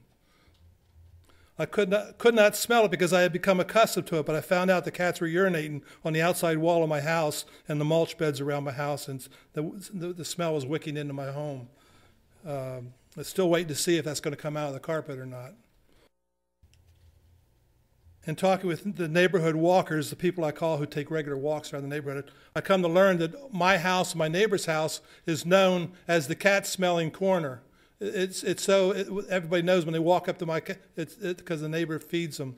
And the whole backyard of my house is becoming one big litter box. I was told by a top RE/MAX agent in the area that if it becomes known your property is a cat problem, your home is devalued. It's going to cost you in the wallet. Other people's pets should not be free to range and be allowed to come in my yard and do their business. If a neighbor says they are not their cats, property owners should have the right to dispose of the wild cats as you would any other wild animal.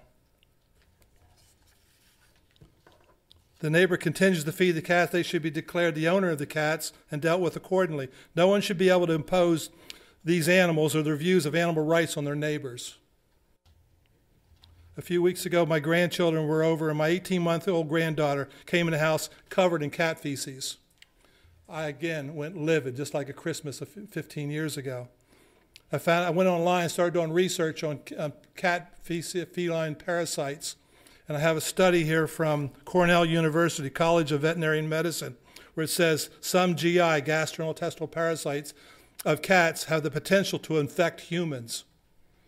And it says here in the second page, especially in young children, they're more vulnerable for some reason. But they say it's rare. I do have to say that, but it can happen, parasites in humans. So, according to the veterinarian clinic at Cornell University, roundworms, which is the most common intestinal parasite of cats, affects 25 to 75% of cats with a higher rates in kittens and can affect people. They can cause damage to various human organs of the eyes called visceral or larval migrant. They say that these are very rare, but they're very serious, especially in young children. After reading this, I called LP Police. The police officer confirmed he saw my neighbor feeding the dishes out, feeding the cats. Said there was nothing he could do because there was no ordinance regarding cats or feeding the wild cats. He was helpless. He could do nothing. My children could die because they come to my house covered in cat feces, and there's nothing legally that can be done to correct the problem. There's no answer to this problem. There's no legal answer. I've had a lot of friends involved in a lot of other sports in the area. And I've heard, you heard the song 50 Ways to Leave Your Lover? I've heard 50 Ways to Kill a Cat. And I've done none of them. It's not my agenda to hurt these cats. But I've got to solve the problem. There's a serious problem here, and I've got to solve it. And I will solve it one way or another. After reading this, I called up the police. I read that. Quickly, I learned the cats are the only politically protected animal in our community. If you're inundated with rats or rabbits, coyotes, or squirrels, the Fish and Game Commission or Animal Control has a policy to deal with them. But because feral cats look like cute little pets, they have special protection status. There isn't a written code that says that, but it's just the residual effect of the lack of laws to deal with them. Spray and neuter program might be of some help, but more likely it'll make the problem get worse by giving municipalities a false sense that they are actually doing something about the problem. TruTech is a company I found online. They're a wild animal trapping company. I called this guy, David, his name was. He told me that as a result of the spay and neuter program, Steelton is inundated with over 3,000 to 4,000 cats in a 3 to 4 block area because of the spay or neuter program. Other communities will bring their cats to that community and drop them off there. There's no way for the spay and neuter program to work completely, even though there's people that have tried and well-meaning and they love these cats. I understand that, but you can't get them all. And with a volunteer program, you can't. There's no way that you have the manpower to police this effectively. And you just kick the can down the road, but you're kicking the cat down the road because you're not going to solve the problem with spay and neuter program. It's just going to continue on. Bringing them back to my neighborhood doesn't solve the problem. They're still going to be defecating in my yard, and I can't even use my backyard. I had other grandchildren come in from Oklahoma, and for a week, warm fall weather, we couldn't allow them in the backyard to play because there's so many cat feces out there, they'd be covered in it. This is my property that I bought. I cannot use it because my neighbor loves cats and feeds them. And she says they're not hers. They've got the right to range, she said. I disagree with that. I'm going to solve the problem one way or another. So legally, I'll find a legal way. But I'm hoping this, I want to thank the board for taking this issue up. It takes courage to do this. I thank you folks for your compassion and what you have for the cats. But everything you're saying, spay or neuter, doesn't solve my problem. That's cat feces in my yard. If they come back spay and neuter, they're still dumping in my yard, and I can't use my yard. And I should not have other people's cats, no matter whose they are, affecting my property that I own that I can't even use. That's wrong. It's government's, my right as a citizen to be able to live peaceably in my own property. I think it's government's basic responsibility to ensure the health and welfare of the community. And this is a serious issue. So that's what I got. Okay, if anybody wants this article from the Cornell University, I have it. I'll give it to Steve, please give it to the township manager. Okay, I think we've covered this. Now, here's the thing. We need to get on to some budget matters because we have to cover that. We have to pass a budget here within the next few weeks. We have spent considerable time listening to this issue, and I think it's been very educational and very helpful to us in providing us with information. And we appreciate also the fact that we have citizens that have chronic issues that cannot be allowed to just go on without something being done. What that something will do, we'll have to consider going forward. So unless somebody has something that is completely different from everything that we've said, you have about 2 minutes, and then we got to move on. Yes, sir. You'll be the last one on this subject. I promise this is different. I promise I won't be redundant, and I'll be under 2 minutes. Thank you, sir. My name is Al Brullo, 6251 Bridle Court. I read your ordinance, and there's something called the law of unintended consequences. I know the issue is about the cats, but your ordinance is addressing items in addition to cats, such as wild animals that are already regulated under the game code by the Fish and Game Commission, or the Game Commission in this case. The feeding of deer, the feeding of turkey, those are lawful activities permitted under state law as long as they're done in accordance with the state law. And I'd hate to see trying to solve a problem about cats unintentionally creating a new problem with lawful hunters in the township and in the county. So I would just suggest that you take the part out about anything that's regarding a wild game animal under the law of the Game Commission. Take it out of the local ordinance, let the Game Commission deal with that. And secondly, you need a lot of arrows in your quiver to solve this problem, obviously. Yes. You've got people here that want to help. You've Yes. got people that have problems. Yes. You've already got laws and ordinances on the book that say if you have an animal that you're feeding, that animal's under your control, you own that animal. And you also have the police department, which is able to go out and enforce that. I'm not sure what all the means are, but there's something already there. So why don't you consider, if the problem is that people are feeding cats in an uncontrolled fashion, issue a permit to the people that know what they're doing. That way you have control over who's doing what, and you've got the right people handling part of the problem, which is a big arrow in your quiver. You need other arrows, but that's a start. And I hate to see people with a problem arguing with people that have part of the solution. And that's where your job comes in, and I'm sure you guys will do a great job. Thank you. Thank you very much. I think you're absolutely correct. There's going to be a number of arrows that are going to have, figuratively speaking, mind you, that are going to have to be used to resolve this. So thank you. Yeah, if I could just make a comment. In our packet, we received emails from Susquehanna Township, Derry Township, Stilton Borough, and Sweater, and they're all saying that the trap and neuter program does work in their township.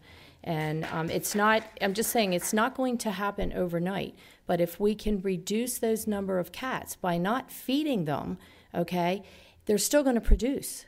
They are still going to produce, and they're going to be sick. They're going to be out there. The rodents are going to be after them. So I think that we should look into, we have people that want to volunteer. She already has the 501c3. And I just feel as the board, we should look into this to try and reduce the number of cats. Number one, we have looked into it, which is why we have I know, all but I'm these just letting things the here. public know that we And did we've receive heard from them, emails. and they have some very good programs that are clearly going to be part of the solution. But that's a long-term part of the solution. There also has to be a short-term solution for people like the lady in the back and Mr. Miller who spoke as well. So that's why we're going to have, I think, a multifaceted approach here. And so we are going to continue discussing and working on this, and certainly we will be reaching out to a number of you in the days and weeks ahead. Mr. Chairman, Pat? if I may, Mr. Chairman. Yes. Just a parliamentary question. Yes. In terms of the tabled motion, what is the board's desire with that, and how do we proceed with that motion? Well, it is tabled until there is a motion of the board to remove it from the table. We are, I believe, unless I'm incorrect, still in the information gathering stage, and we've just received this information. We've just heard from various groups and individuals. I think we have a ways to go in terms of discussing what we want to do before we take it off the table. So I would not envision that occurring quickly, but we need to talk about the spay, the trap spay and release program, and we also need to talk about strategies for immediate relief for those that have chronic problems. So we'll continue to have those discussions, and if we decide to bring it back off the table, we can make sure that that's included in the agenda so people are aware of that. That will not happen unless somebody disagrees. That certainly will not happen this month. Okay. Very good. Thank you. Okay. Let's now go to, okay, now we get to talk about stormwater. Review of comments and questions received from the recent public meetings. We had two public meetings on stormwater and the proposed federally mandated stormwater management fee. And Leanne, you're going to bring us up to date on that? Board members, Leanne, I would like to add to your introduction, Mr. Chairman, that the board initially set a proposed stormwater fee for a recommended authority. Mr. Wolf, could you hold on for 1 second? Yes, thank you. Can we try, if we're going to have side conversations, to take them out to the lobby so that we can hear Mr. Wolf, and also so individuals who may be listening at home can hear him without background? Thank you very much. Okay. Board members, as you are aware, Lower Paxton Township has tentatively set a stormwater fee that will be implemented by the Lower Paxton Township Authority. That stormwater fee tentatively is $32 per quarter for a residential unit and will be proportionately adjusted based upon impervious area for non-residential units. After making that policy decision, on a draft basis, the board convened multiple hearings, both public and also of specific stakeholders within the stormwater environment. With the information that was obtained from those stakeholders in part will affect how the board potentially addresses the fee recommendation to the authority going forward, i.e. does the board want to consider residential tiers for its fee structure? Does it want to consider BMP, best management practice credits? Does it want to consider charging undeveloped land? With this as an introduction, Mrs. Urban is going to provide a summary of the comments obtained at the public meetings. After that, staff is looking for direction on how the board wants to proceed with the fee recommendation to the Lower Paxton Township Authority. As you all know, and as you attended the meetings on October 29th and 30th, I put together highlights in conjunction with Ralph Tellis, who provided me input as well from, from residents that were at that meeting. I included that on the packet, but in case you didn't have a chance to read it, I just want to give you some of the more detailed things and issues that people had. Some were in favor of a credits program and potential retrofit opportunities and credits for new construction. There were comments against the credit program because the township, regardless, still has to reach $3.8 million, and by giving credits, it increases the cost to everyone else. There were questions regarding if there are drainage issues, which I believe we kind of heard earlier, will the township, because you're collecting a stormwater fee, will you be fixing those issues? People were questioning after 5 years, what then happens? Will this fee continue, or will it stop because it just will, or what happens next? There were several questions in regard to hardship. If people are seniors or on a fixed income, is there something they can do in order to receive a discount for this fee?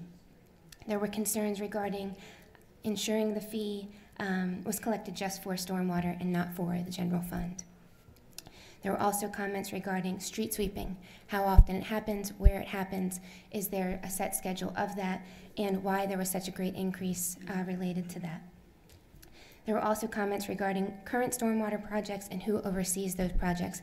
We heard from a woman who was concerned regarding the equipment being in her property, fences being down and not being replaced, who oversees from the township to make sure that those things are corrected. There were also questions regarding, can the township solicit grant funding? And one other large comment was community volunteers. Can they do the projects rather than paying for a fee? Oh, I'm sorry, I missed one. Concern about rising school taxes and the need for nonprofits to collect the money other ways because they will have increased costs as well.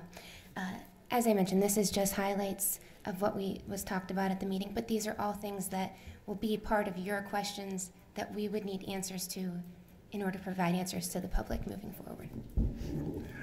Board members, you did participate, at least listening, in listening mode at the two public hearings attended by primarily residential individuals. You did receive a summary from Leanne of the stakeholders' comments as well. Staff is just looking for a general discussion at this point on how the board wants to move forward. If the board is comfortable with initially establishing a fee, which again is estimated to be $32 per quarter, and moving forward with that fee at this point in time, staff knows what it has to do. If the board moves that way, that doesn't preclude at any future point in time from considering residential tiers, credits for best management practices, etc. However, if the board would want to consider residential tiers as an example, the impervious area of all residential properties would need to be measured, and that's something we'd have to begin basically now. So we have time to do that, but it's a policy decision that the board would have to make very soon so that we could put the necessary resources into measuring residential impervious area and developing a fee structure. Same can be said for residential credits, etc. Mr. Wolf, with the tiers, didn't you say, or didn't Keith say that there would be a huge price tag on that? Yes. Yeah. Administratively. Administratively plus, right, okay. As we discussed in Yeah. the past, anything that you do over and above the basic has a It's cost. gonna add. Well, let me throw this out as a starting point for the discussion. My personal belief is that we should not at the outset have residential tiers, that we should only have a flat rate for residences, since something like 85% all fall within the same tier anyhow. That doesn't preclude that after we get the program up and running, that we could add them a couple of years down the road. But I think to start out, for the sake of making this as simple and understandable as possible, for residences, we have a flat rate. I think for commercial buildings, we should have a credit program for developments that have expended money on projects that prevent the stormwater from running off to begin with. And I know a number of those projects have run into the hundreds of thousands, maybe even millions of dollars. So it would seem to me that a commercial credit program would be manageable from the outset, and the residential be a flat rate. And once we get everything up and running and get a year or two under our belt, we could revisit the issue of a residential credit and/or tier program. I just have a question. If you do the credits for the commercial, then they're not going to be paying as much, but then we're not going to be meeting the $3.7 million.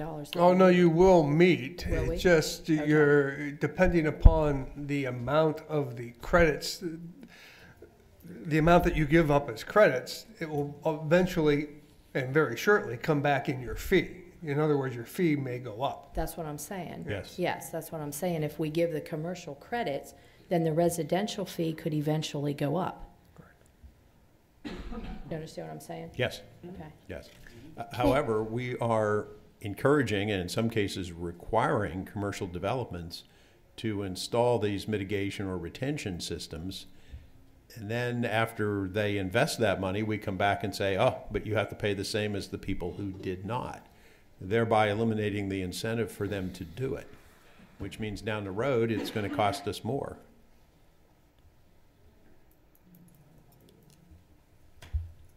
We had, the consultant had actually, I think they broke it out at one point, the different fee schedule. If we Yes. had, I believe it was a pretty minimal per quarter.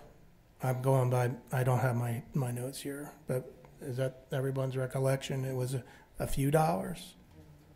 It would not be, you're talking $32 per quarter, so the adjustment would be a few dollars, yes. But the adjustment could impact older commercial and residential more than it would new commercial. And there's nothing wrong with that. That's your policy, if that's how you want to implement it. Plus, And maybe what I should clarify, staff is not looking for a decision tonight. Staff is looking for direction from the board on what it wants us to further investigate with the consultant. So for instance, if residential tiers are off the table for initial discussion, we can put that aside. Yes. If special BMPs are on the table, we can call Raftellus and say, hey, give us some ideas on special BMPs. Could we work toward getting that additional information? We can. I mean, like I say, I mean, it's up to the majority of the board, but I think we should take the whole residential thing off the table That right should be away. flat, I 'Cause agree with it. then the commercial, well, I guess we'll have to see what the financial impact would be before we make a decision on it. But we should at We least don't know until we collect the data. we should collect the data so we know what we're talking about. Yes. I don't know if I want to take the residential off the table for this discussion. You mean the tiers? No, I mean, when we talk credits, you're saying just for commercial, not for, yeah, I would like to see the impact of that. I don't, Yes, you could have residential credits for BMPs. Is that the one that involves administrative costs? That does involve, well, and it depends upon what you're giving a credit for. Many programs start out with the touchy-feely, let's all have a rain barrel credit. And so we give out 22,000 rain barrels in Lower Paxton Township, and now we have to make sure that people have them installed properly, are maintaining them and using them. I wouldn't recommend that. But if you have property owners that would either in new construction install pervious pavement or rip up impervious pavement and install pervious pavement, I would think that would be a viable credit, and one that there aren't going to be that many that would do it. It would be administratively less cumbersome.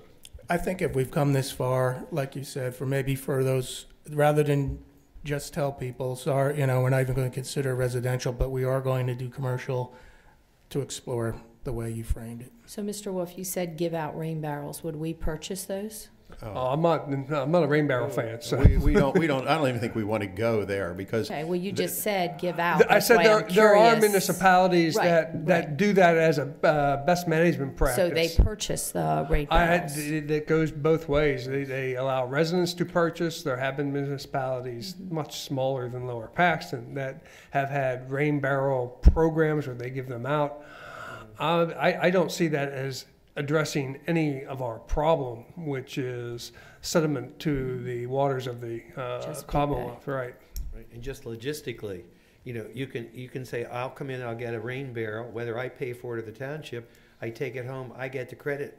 I may or may not use it. Who's going to monitor it? Well, that's what we'd have to have extra staff to monitor. Exactly, and that. that's That would another be added expense. That's another expense. That's a full-time job. Otherwise, you don't get the credit unless it's been monitored and certified that you're using it. Which means we have to raise the fee. Exactly. Because of the expense of it. Of administering. See, that's why I don't see the savings for residents as being enough to merit.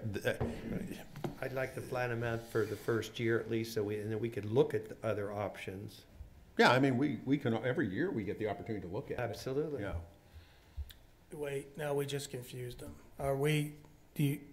I preferred that we had at least had the consultant look at it and Well, my note is have the consultant give us ideas on commercial BMP credits and also special residential BMPs. that'll have an actual impact. Such as pervious pavement. That's my preference. Whether or not that is for the board, that's as long as George gets some clear direction. It wouldn't be mine, but. It wouldn't be mine. And again, if you go to the specials, then specifically what are they? Yeah, I think it opens up a very big can of worms. It's an administrative position that's going to have to happen because there's no way. I mean, that's going to be 40 hours a week or more going from one property to the next. And what if they got the rain barrel, they didn't do it, then We're not talking rain barrels. We're not doing rain Or barrels. anything. And any credit that you give. Any credit. You're going to have an administrative Yeah, structure any credit, and staff to verify that it Right. occurs. But the cost is not what you're implying for someone who has maybe a pavement that's, pervious. No, the cost to us of That's what administering I that mean. program. There will not be that many that it would be that, or we shouldn't. We don't know. We shouldn't assume, which is why we should get answers, Well, right? if you're going to do any best management practices, to me, that includes everything. No, it No? includes, do we have to? If you're going to do specifics, then you have to identify the person who's doing the research, what specifics. You can't just make it general. Yeah. I think it opens up a whole can of worms. Now, I think we ultimately should look at that. But for the sake of the already complex nature of getting this thing up and running, I'd like to get it up and running in as simple a manner as possible for the first year or two so that we can. Well, I only set up mentioned all that the- because you were going to have them look into commercial credits, and I can't see us having them look into commercial credits and 0 residential credits. Oh, I can.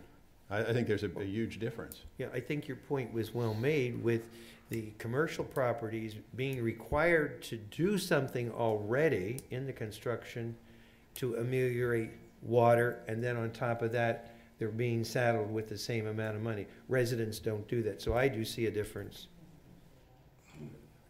John, real quick. Real quick, I agree with Mr. Judd. If you're going to do it for one, you do it for all. I would just like to bring to the board's attention Stray Winds Farms, a new development, new roads. They've had flooding. I've talked to numerous individuals. I've seen photographs of a brand new road in Stray Winds Farms. If they're using best management practices for stormwater, why is that occurring? And that's a developer. Okay, what's the consensus of the board? Norm, I haven't heard from you. What do you think? I think we have another. I like the simple approach to begin with and adjust it accordingly. Tim, did you have a quick comment? It's more defendable. It's hard to explain. Yes. Yes, good evening. Tim Murphy, 1524 Pine Hollow Road. Regarding the credits, I have to agree that residential credits would be a nightmare to administer. Especially just starting the out. The scale of them is so small, and they're so dependent on proper management that it would be a nightmare to ever administer the program or to assure that the people are going to keep them operational. On a similar token, something like porous pavement, again, is highly management dependent. If you don't vacuum it on a regular basis, it's not going to be porous pavement anymore. So you've got to be careful in doing something like that.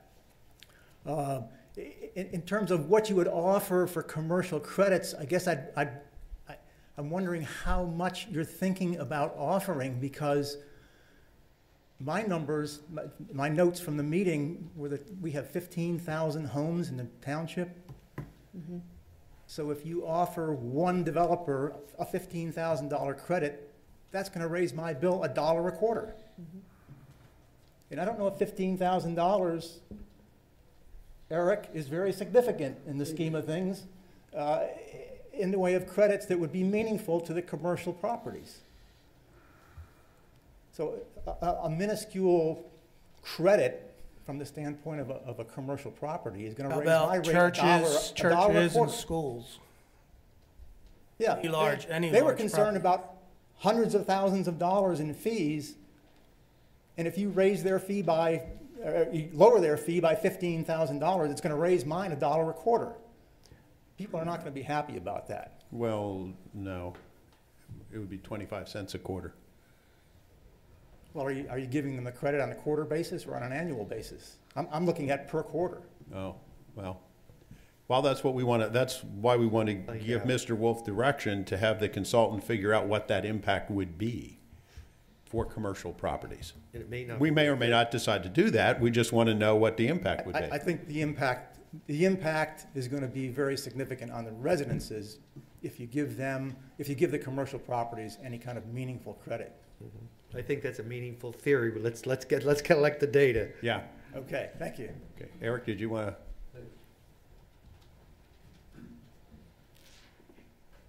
to? Eric Kessler, Continental Drive. Couple things. Number one, I implore you to do a flat fee for residential. It's 85% of the properties. During the one presentation, it was noted it was 80,000. I'm sure it's 80 plus additional administrative costs. That's huge. And when my experience is when an expert says approximately 80, budget 120. No offense taken. You cannot afford to be administering these, or your fees are going to go up just to cover your administrative. As far as the commercial development credits, I'm not pro, I'm not con. It's kind of a double-edged sword. I'm a commercial developer, but what you charge me gets passed on to the tenants. So you have to bear that in mind. But the most important goal of this program isn't to balance a budget, it's to reduce the sedimentation and runoff. Yes. Please don't forget that, because when I have a commercial development that has 10 acres of paving, impervious paving, there's a cause and effect. But if I voluntarily decide, which is at a significant greater cost, and I can give you real numbers to developers, but it's hundreds of thousands of dollars, say, you know, I'm going to do this development the better way, not the right way, the better way. And I'm going to use more pervious paving. I'm going to use BMPs, et cetera, et cetera. I don't want to say I should get a credit, but the goal is to reduce the sedimentation and runoff. And if I'm going to spend an extra $200,000-300,000 to do that, I would think I would get a credit, or quite frankly, I would not elect to do it. Why would I? Now, conversely, I have some old buildings. They are all typical paving, you know, I say the way we used to build the old way. If I knew I had a clearly defined credit and I was going to repave, let's say, 3 acres of my parking lot, and I said, you know, I'm going to do pervious paving and I'm going to get a credit. That's going to mess up your budget a little bit, but it's going to benefit the environment. Now, I'm not saying one's more important than the other, but I'm asking you, don't lose sight of the property owner should be motivated as the end game, reduce the sedimentation runoff. Okay, thank you. Thank you. Good comment. Okay, well, what direction, I think that we're pretty clear that we're going to hold the residential credit program off for the time being at least. What about a commercial credit program? Do we want him to, do we want the consultant to run the numbers? We're not making a decision to do it, but do we want the consultant to run the numbers? Yes, yes. Gary? Yes, I think I'd like the data. Yes. I'm not sure that that's the way I want to go at this point. No, we're not voting. We're just running the numbers to... Tim has raised a theory. I don't know. We'll see if the theory's accurate. Okay, we'll run the numbers on that then, George. Do you need any other policy decisions That's all we need for this evening in regard to this. in regard to that? Real quick, with at these meetings, also people had mentioned if there's a way to see the proposed projects at some point to list the proposed projects. If you look on our website, it says coming soon. Unfortunately, I was unable I to do that in understand. the last Okay. week. The walking I'll get wounded. to that. But it's there that says coming soon, so if they go to the Yes. website, they know it is coming. Thank you. Sports injury. Yeah, and as soon as we can get that, it'll be great, because residents are asking, what kind of projects are you talking about? No. Okay, I also Oh, see, yes, yes. I also see you have down here, George, review of the revised management agreement. Yes, board members, would you mind if we can get Leanne out of here and we Okay. jump to the budget item, which is communications, first budget item. I have a brief memorandum for Yes. board consideration. Yes.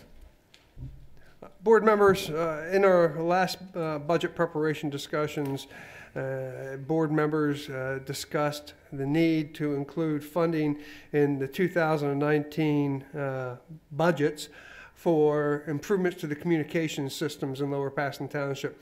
Although no exact project was identified, the money would be used for providing website enhancements, citizen notification system, live webcam streaming of board meetings, etc.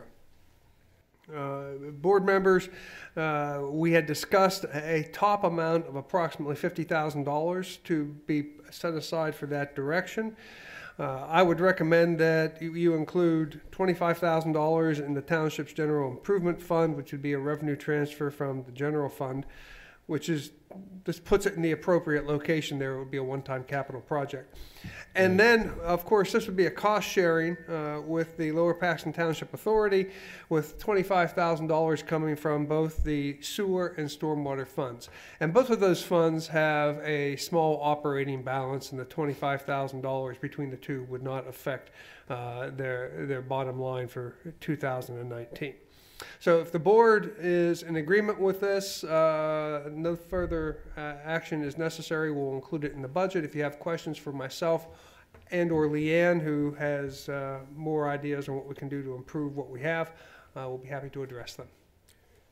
Yes, bless you. Bless you. I think this is very needed. As we had in our budget meeting discussion, our website, which has been improved in the last couple of years, is still not adequate. And I know Mr. Judd has been working to try to find a citizen notification system with some frustration in doing that. I don't think that's going to be a huge cost, but we want to have money to do that. So all of these things, I think, improve communications with our public and enhance transparency, which has been a major goal. So personally, I think that this is exactly where we need to go. Absolutely. I support that 100%, Mr. Chairman. Yeah, I just have a question. Does the newsletter come out of that, George, or does that come out of Parks and Recreation? The newsletter is an annual operating item, so you include that. It's already included in your budget. It comes out of the township's administration, comes out of Parks and Recreation, and comes out of the Friendship Center. Okay, because I'd like to see some upgrades with that. It's just kind of blah.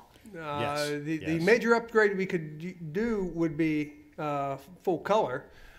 That's because I always give you Susquehanna's because that's what theirs are. Our problem is we're printing 30,000 and we're doing it 4 times a year. Full color increases your costs significantly.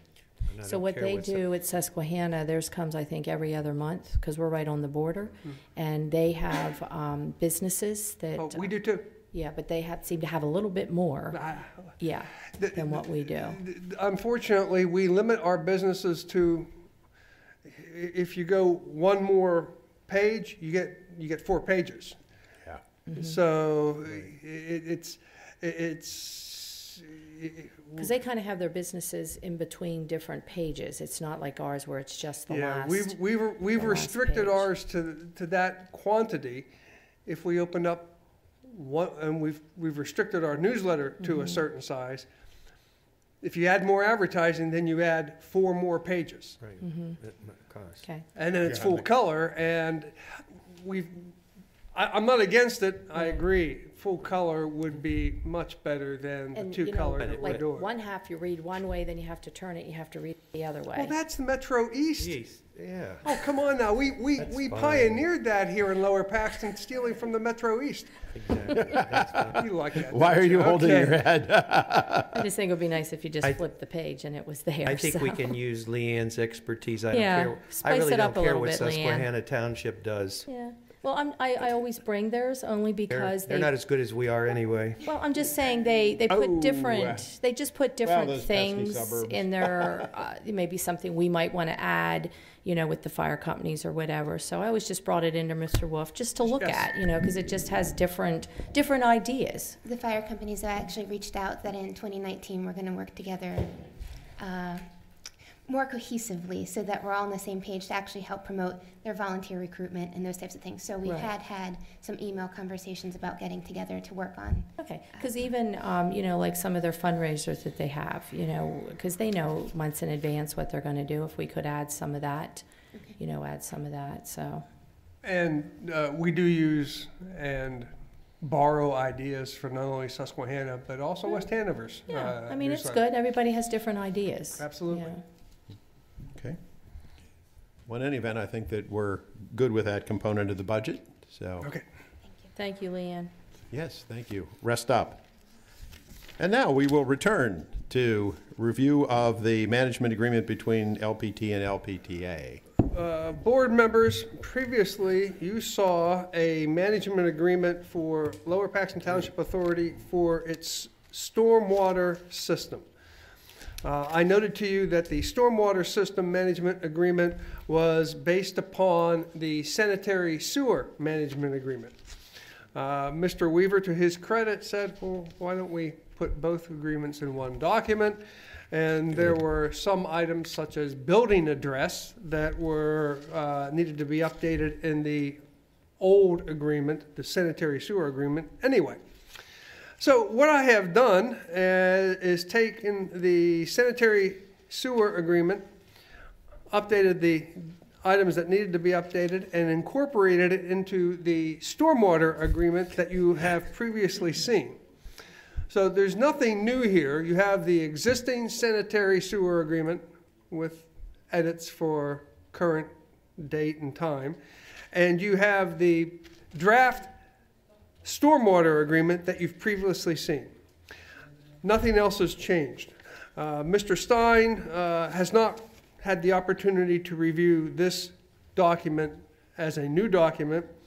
He had reviewed the stormwater agreement previously, and obviously he had reviewed the sanitary sewer agreement many years ago. So my thought, board members, is that if Mr. Stein is in agreement and we can proceed with taking this to the Lower Paxton Township Authority at its upcoming meeting on November 27th, and then bring it back to the Board of Supervisors at a board business meeting. I guess we can't do it to the Articles of Incorporation, correct? Yeah, they will be filed on Friday, the Articles of Amendment. So then we can do it on the 27th. So then we can proceed to putting this in place with both the township and the township authority. George, I think there was comment at the authority meeting last time. I know this was kind of based on the sewer agreement, that maybe the numbers are the assumptions were 20 years old, and that as far as the reimbursement and all that stuff goes. Correct. That would take far more analysis than we have time for at this point. I would say that that's certainly something that should be done at some point in time, and what Mr. Judd is referring to is the 20% charge between the township and the township authority for the sanitary sewer fund, and then we've proposed a 5% charge between the township and the authority for the stormwater fund. I think you need a definitive cost analysis study, and that's something that's going to take several weeks, if not months. Okay. So I wouldn't say it not be done. I think it should be done. I just don't think you can get it done in time to start this process. You can obviously amend this agreement between the two parties at any time. Okay, that's good. Mr. Wolf, just a quick question, if I may, Mr. Chairman. On page 4, Mr. Wolf, there's a highlighted piece. Was that important? It's important. I see only Yes. 19, the dates, and I Yes. thought, is that something that needed to be corrected, or is that correct? No, it's important for me. It's my placeholder. It's the one item in the agreement that I haven't completed, in that it is from the old sanitary sewer agreement. It refers to all the obligation bonds that were in place at that time. Those have all been satisfied, and new bonds are in place. I just got to get the listing of the new bonds out and stick them in there. And instate it, okay, incorporate it, okay, Yes. fine. I didn't know if there was something there that we needed to be aware of. And I will take care of that when we put this in final form. I'm fine. No, I'm fine. Thank you, Mr. Chairman. Mr. Zumas, Mrs. Lindsay, any questions? No. Okay, very good. So that will take us to our continued 2019 budget review, which we've been working on, and we've handled the communications component. Now we have the Fire Equipment Capital Fund. Yes, board members. There's a memorandum in your file that I have prepared regarding funding for the Fire Equipment Capital Fund. And I was not in attendance when you and I had to leave the budget meeting, as you're aware, for the stormwater public meeting. Right. And I was not there when you were meeting with Mr. Kashiba to discuss this matter. But I think I have the gist of what you were looking for. On the first page of the memorandum, I detail the general purpose of the Fire Equipment Capital Plan, right. The taxes that are levied by the township for fire services, and the spending that has occurred in the Fire Equipment Capital Plan since its inception in 1998. I then, at the last sentence on page 1, we begin with Phase 5 of the Fire Equipment Capital Plan. Apparatus purchases are now proposed over the next 2 years, 2019 and 2020, as follows. The grand total of Phase 5 is $3.6 million. I've asked Director Kashiba to put those numbers in a more cohesive form than what you saw 2 weeks ago. And he's fairly certain that for budgetary purposes, the $3.6 million for Phase 5 is a good number. How we will pay for this over time is somewhat questionable under current funding, but it's not a problem that can't be addressed by the board. The Fire Equipment Capital Fund will possess a year-end balance this year of approximately $465,000, and you'll contribute another $305,000 next year to taking, prior to purchase, the fund to $770,000. With that 2019 balance prior to purchase, you'll have an initial payment next year of $2.3 million, giving you a year-end, and that should be a year-end 2019. I did correct that once. And 2019 year-end balance of $1.5 million in the red. Beginning 2020, of course, you have a fund deficit of $1.5 million. You have an annual allocation that year of $305,000 plus the sale of the retired apparatus of $300,000.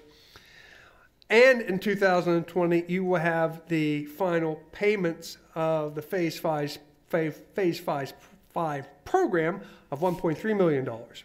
As a result, at the end of 2020, your deficit will be $2,225,000. And please understand, having a deficit in the Fire Equipment Capital Plan is not unusual. We've purchased in arrears in each of the prior 4 phases, and that purchase in arrears is a loan from the general fund, which is satisfied over time by the annual contribution. So, as a result of the 2020 year-end deficit of $2,225,000 and continuing the annual contribution of $305,000, it will take you approximately 7 years to return the fund to a zero balance in 2027. However, in 2000, and I'd like to come back to this next paragraph in regard to the $2.3 million interfund loan. We'll address that in a minute. However, the next phase of the Fire Equipment Capital Plan is scheduled to begin technically in 2026. Mr. Kashiba recommends that we actually delay that into 2029. Right. And he expects that purchasing at that point in time will be $1.6 to $2 million in current dollars. With the fund possessing an estimated, and I'm jumping around here, I'm sorry I'm losing you, I was so good, and then I jumped that paragraph and it throws everything off. Okay. Let me back up. Board members, you have a deficit, you'll have a balance in 2027 of $0, and you're beginning Phase 6. Phase 6 will cost $2 million. As a result, you're not beginning from firm footing.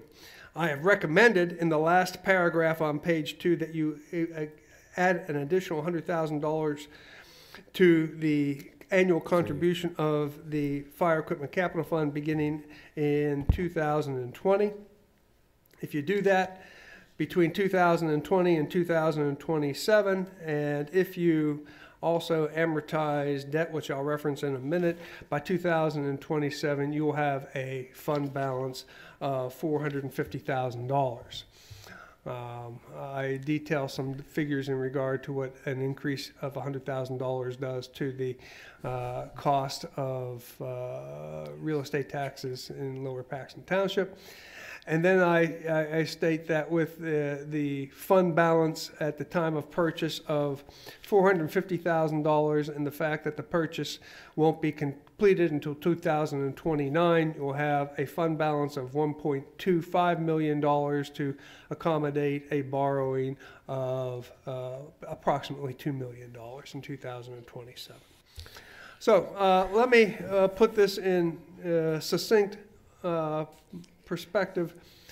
You do have the ability to purchase the 3 units and the Phase 5 fire equipment capital plan totaling $3.6 million. It will put you in a deficit in 2020 of $2,225,000. Going forward, if you do not increase the contribution to the fire equipment capital fund, by the time you get to Phase 6, you're going to be further behind. Right.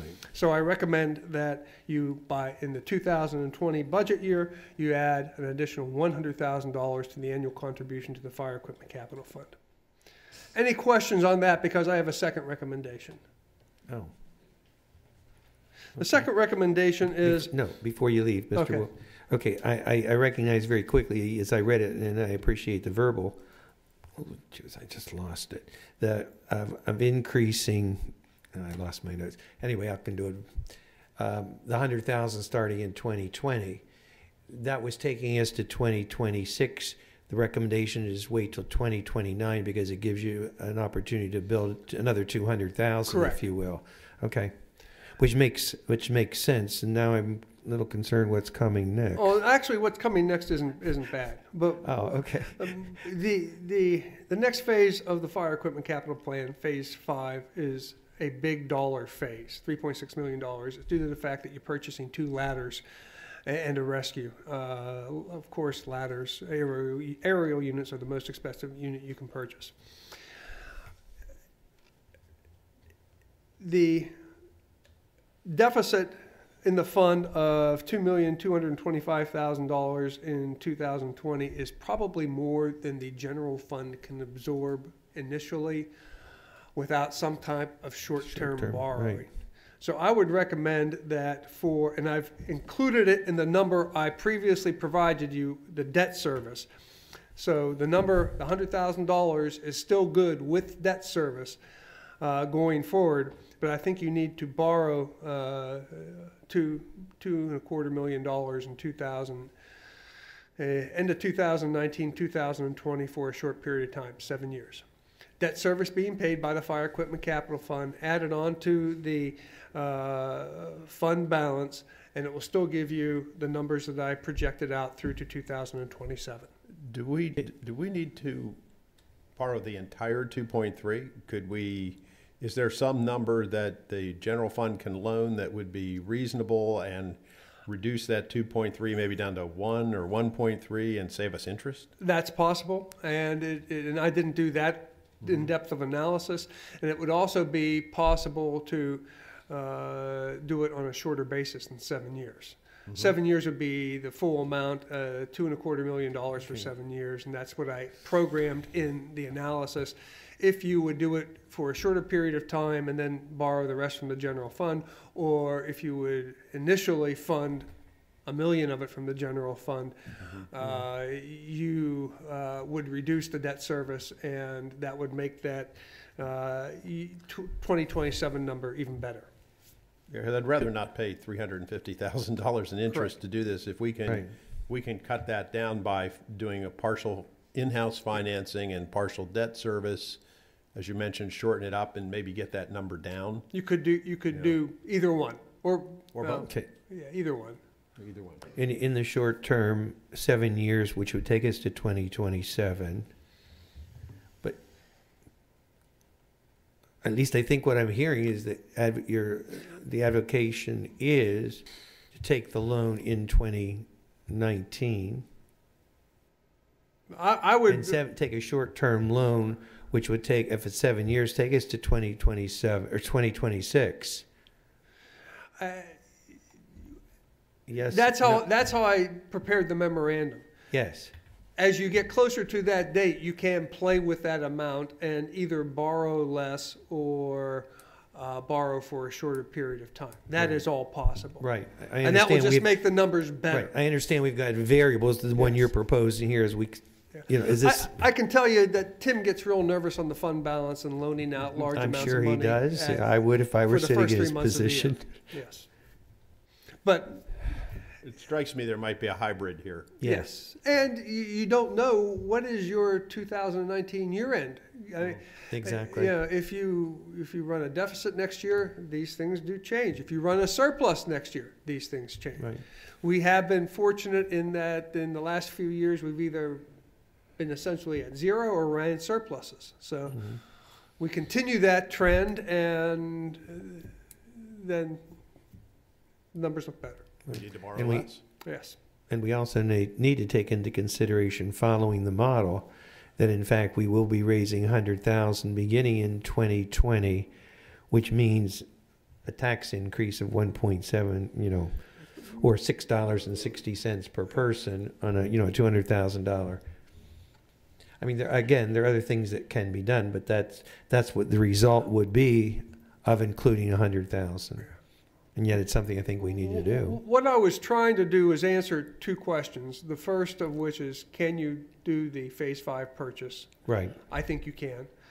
The impact will be a heavy hit, and I think you need a short-term borrowing to absorb that, at least initially.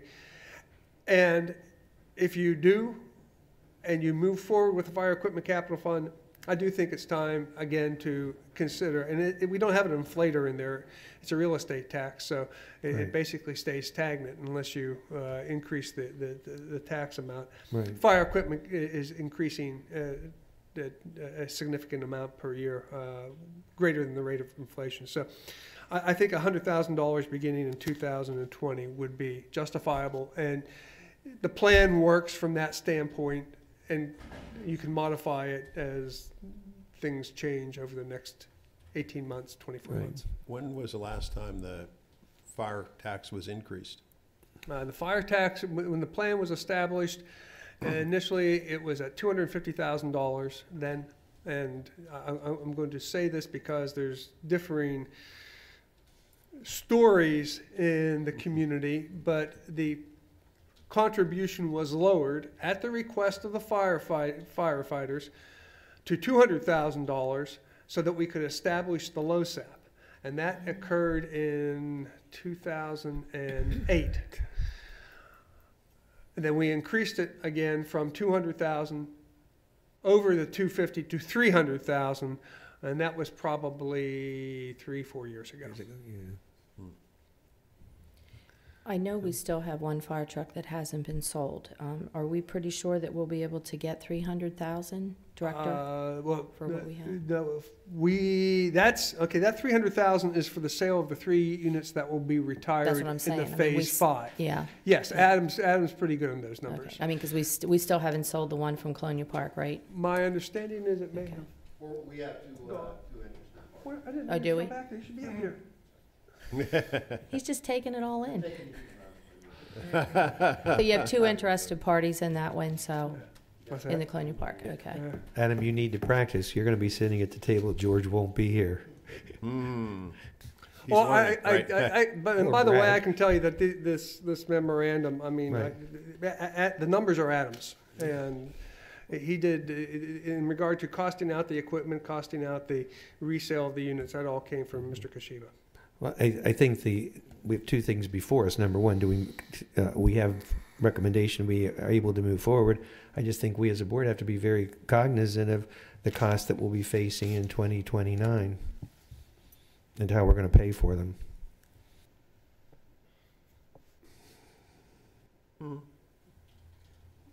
It would have a balance of $1.25 million in 2029.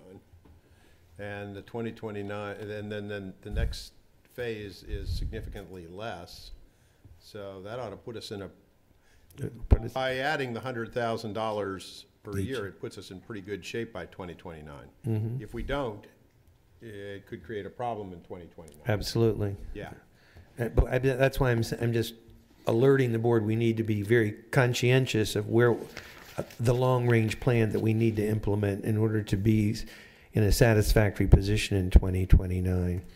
Because when we talked, we were going to do this in 2026 until we got this information, and there's a recognition that we have to postpone till 2029.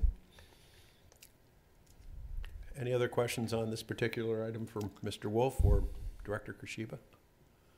Board members, I can say that Director Kashiba is looking for direction in regard to Phase 5 purchasing. Correct? That's correct. There'll be a 3% increase in 2019. So that 3% increase for the first 2 units alone would be in the neighborhood of $52,000 a So we need to move now. We need to place the order by the end of December for 2 of these. Personally, I think we ought to give them direction to do that. We don't want to run the risk of adding 3% more on top of this. I think we need to move forward as well. That's a lot of extra money. You're I mean, correct. again, we're making the decision as long as we're conscientious and cognizant of what we have to do in terms of long-term planning. So someone hang on to this memo. Yeah, this is an excellent memo. Brad, hang on to this. Yep, and, you know, the 1.7% increase over what's essentially a 10-year period is way below any inflation rate. Absolutely. So I think we're in a good position, Mhm. knowing that the plan is now going to be 2029. So I'm glad we asked for this information because originally it was proposed for 2026. So I'm glad we have this along with the recommendation beginning in 2020 to add the 100,000 and the short-term loan, which we can create a hybrid of what's being proposed, but at least we have the basis from which to move forward. So Brad, that will be your job. I'd be in favor of avoiding the cost increase. Absolutely. Yeah. I see Robin shaking her head. Definitely, yeah. So our direction to director is to buy the trucks. Okay. In fact, instead of a 3% increase, if we're doing it now, I would urge the vendor to give us a 3% incentive by decreasing it by 3%. Good luck with that. That's not a bad idea, but. And we could talk about a payment plan that would be acceptable to them for a 3% decrease. Director, if you can pull that one off, well, yeah, I don't think you're going to promise that, are you? And Director, I know we've talked before, but the fire companies are on board with what we're ordering. That's correct. Okay. Adam, if you need someone to help you negotiate, I'm available. Okay. Jeff has been sitting here very patiently through a lot of discussions to get to the roadway paving component. So. Jeff came for stormwater too, didn't you, Jeff? Yeah, I sort of bookended this. Oh, okay. And not to make light, but he's also a cat fan, so. I'm sorry. We know where you can get Just a few. had to get that in there. That's. No. Board members, you've asked the staff to provide an analysis in regard to the township's paving program, and are we or are we not meeting our intended goal of properly maintaining our roadway system? Board members, given, in fact, I was surprised at the end result, given the numbers that Jeff and Bill Weaver have provided me in the amount of paving that we're actually doing. But let me start by saying that you have a memorandum before you. The first 3 paragraphs of the memorandum are generally an introduction to roadways in Lower Paxton Township. If you go to the 4th paragraph, it states, to quantify in dollars, the supervisors increased their commitment to roadway paving and the township's paving expenditures over the last several years. In the period of time between 2013 and 2015, the township spent roughly $560,000 on average for roadway paving. If you look at the last 3 years, 2016 to 2018, the township's annual spend for roadway paving was nearly $900,000 a year. Over a $300,000 a year increase in paving of municipal roads. The township's budget for 2019 contains a comparable amount of nearly $1 million for roadway paving. In addition to that number, over a 6-year period when we began the stormwater improvement program, the township has paved $1.5 million of roadways over a 6-year period, or an additional $250,000 of roadways a year. And if you want to add the big participant into the picture, since 2004, the Lower Paxton Township Authority in its mini basin program has spent $19 million on roadway paving, an average of $1.25 million per year on roadway paving.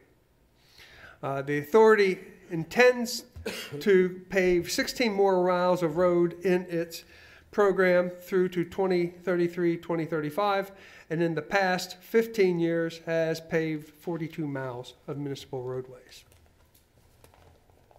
If you take the averages on an annual basis of the general fund, the stormwater fund, and the Lower Paxton Township Sanitary Sewer Fund, the three funds are averaging currently $2.5 million a year in roadway paving. That equates to, in the general fund and the stormwater fund, on average 3.4 miles of road a year, and the sanitary sewer fund 2.8 miles of roads per year, or roughly 7.2 miles of road total on average per year. Lower Paxton Township, as mentioned on the first page, has 200 miles of roads. If you do a replacement every 25 years, that's 8 miles of road. You're at 7.2 right now. I believe you are on target. Obviously, you can obviously be better, and I'm not to say that there aren't bad roads in Lower Paxton Township. That wasn't the purpose of this analysis. I can certainly go out and identify roads that need to be paved at this point in time. But the purpose of this analysis was to determine if we are spending enough currently for roadway paving. And I believe that if you look at $1 million from the general fund and the contributions from the stormwater fund and the sanitary sewer fund for roadway paving as they dig up neighborhoods, the $2.5 million per year on average is on target for what you need to do to maintain your roadway network. Jeff or I would be happy to address any questions. I guess it's a significant amount of money. It may not necessarily be the roads that are getting paved or the ones that we necessarily need the paving the most.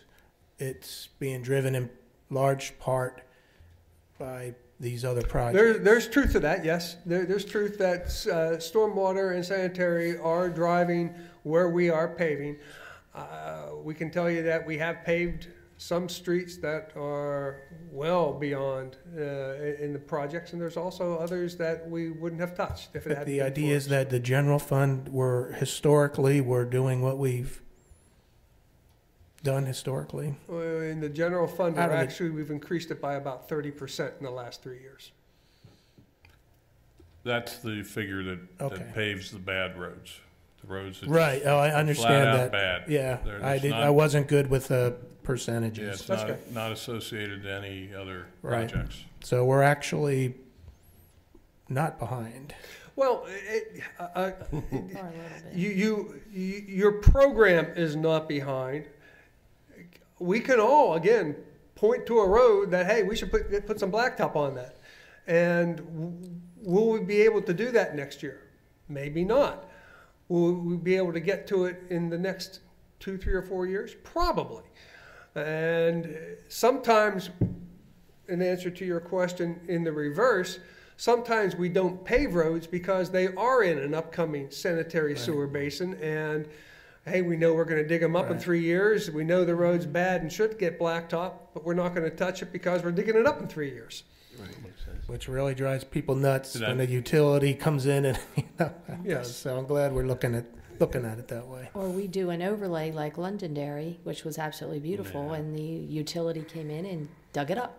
The utility burst there. Yeah, I know, but it was, well, it's like front-end alignment. That turned out to be a waste there. Well, and I don't think too, Jeff, like when we did Albany Road this summer, I asked you, and you said it was like $200,000 to do that. Yeah. It was, yes. Yeah, so I don't think people realize how much it costs just to do, that's a huge cul-de-sac, or a huge It's a U. horseshoe. Yeah. You know, I don't think people realize what it costs. Well, I think Londonderry, when we did the overlay a couple of years ago, was like $90,000. Yeah. So you're not doing a whole lot for the amount of money that you're spending. Yeah. Right. I'd like to say it a little differently. you're doing over 7 miles of road a year, and it's costing $2.5 million. Right. It's costing you a lot of money to put down the amount of blacktop that you are. I wasn't looking at the sewer replacement. I was looking at the other end. The $19 million that has been contributed by the authority based upon what they've dug up, and rightfully so, and replaced for sanitary sewer purposes. If we weren't doing that program, and if we didn't have a similar stormwater program ongoing, which is going to also obviously end up paving streets that they dig up, we would be having issues. $1 million a year wouldn't be close. I think we have a list right now of non-project roads to be about, I think we have about 12 or 15 roads on there. And what we'll do is we'll get estimates on every one of those, and we'll fit the most we can into that $1 million. So that's pretty much what we have to do. And it seems worse because we're not starting with perfect roads. Mm-hmm. I mean, we're starting this really with old roads. So can't do them all. So would you say that the budgeted amount for this year is adequate for this year or not? Yes, I'd say it's adequate for this year and needs to be revisited toward the end of this year. Okay. Or maybe toward the middle of this year. And okay. Board members, I would recommend, that's Jeff and I can both look back prior to the recent direction from the board to put more dollars into paving. And we can look back at numbers that wouldn't increase for 3 or 4 years. And we would buy the same amount of blacktop every year, no matter what. And the budget number wouldn't change. And we just fell behind with that policy. I do think you need to look at this annually and continue to program increases over time. And I'm sure Jeff will keep us apprised of what we need. We can do that. I'm sure Yep. you will. Thank you. Thank you very much, Jeff. And I believe that takes us through our budget review. Any board questions relative to any of the budget items before we move on?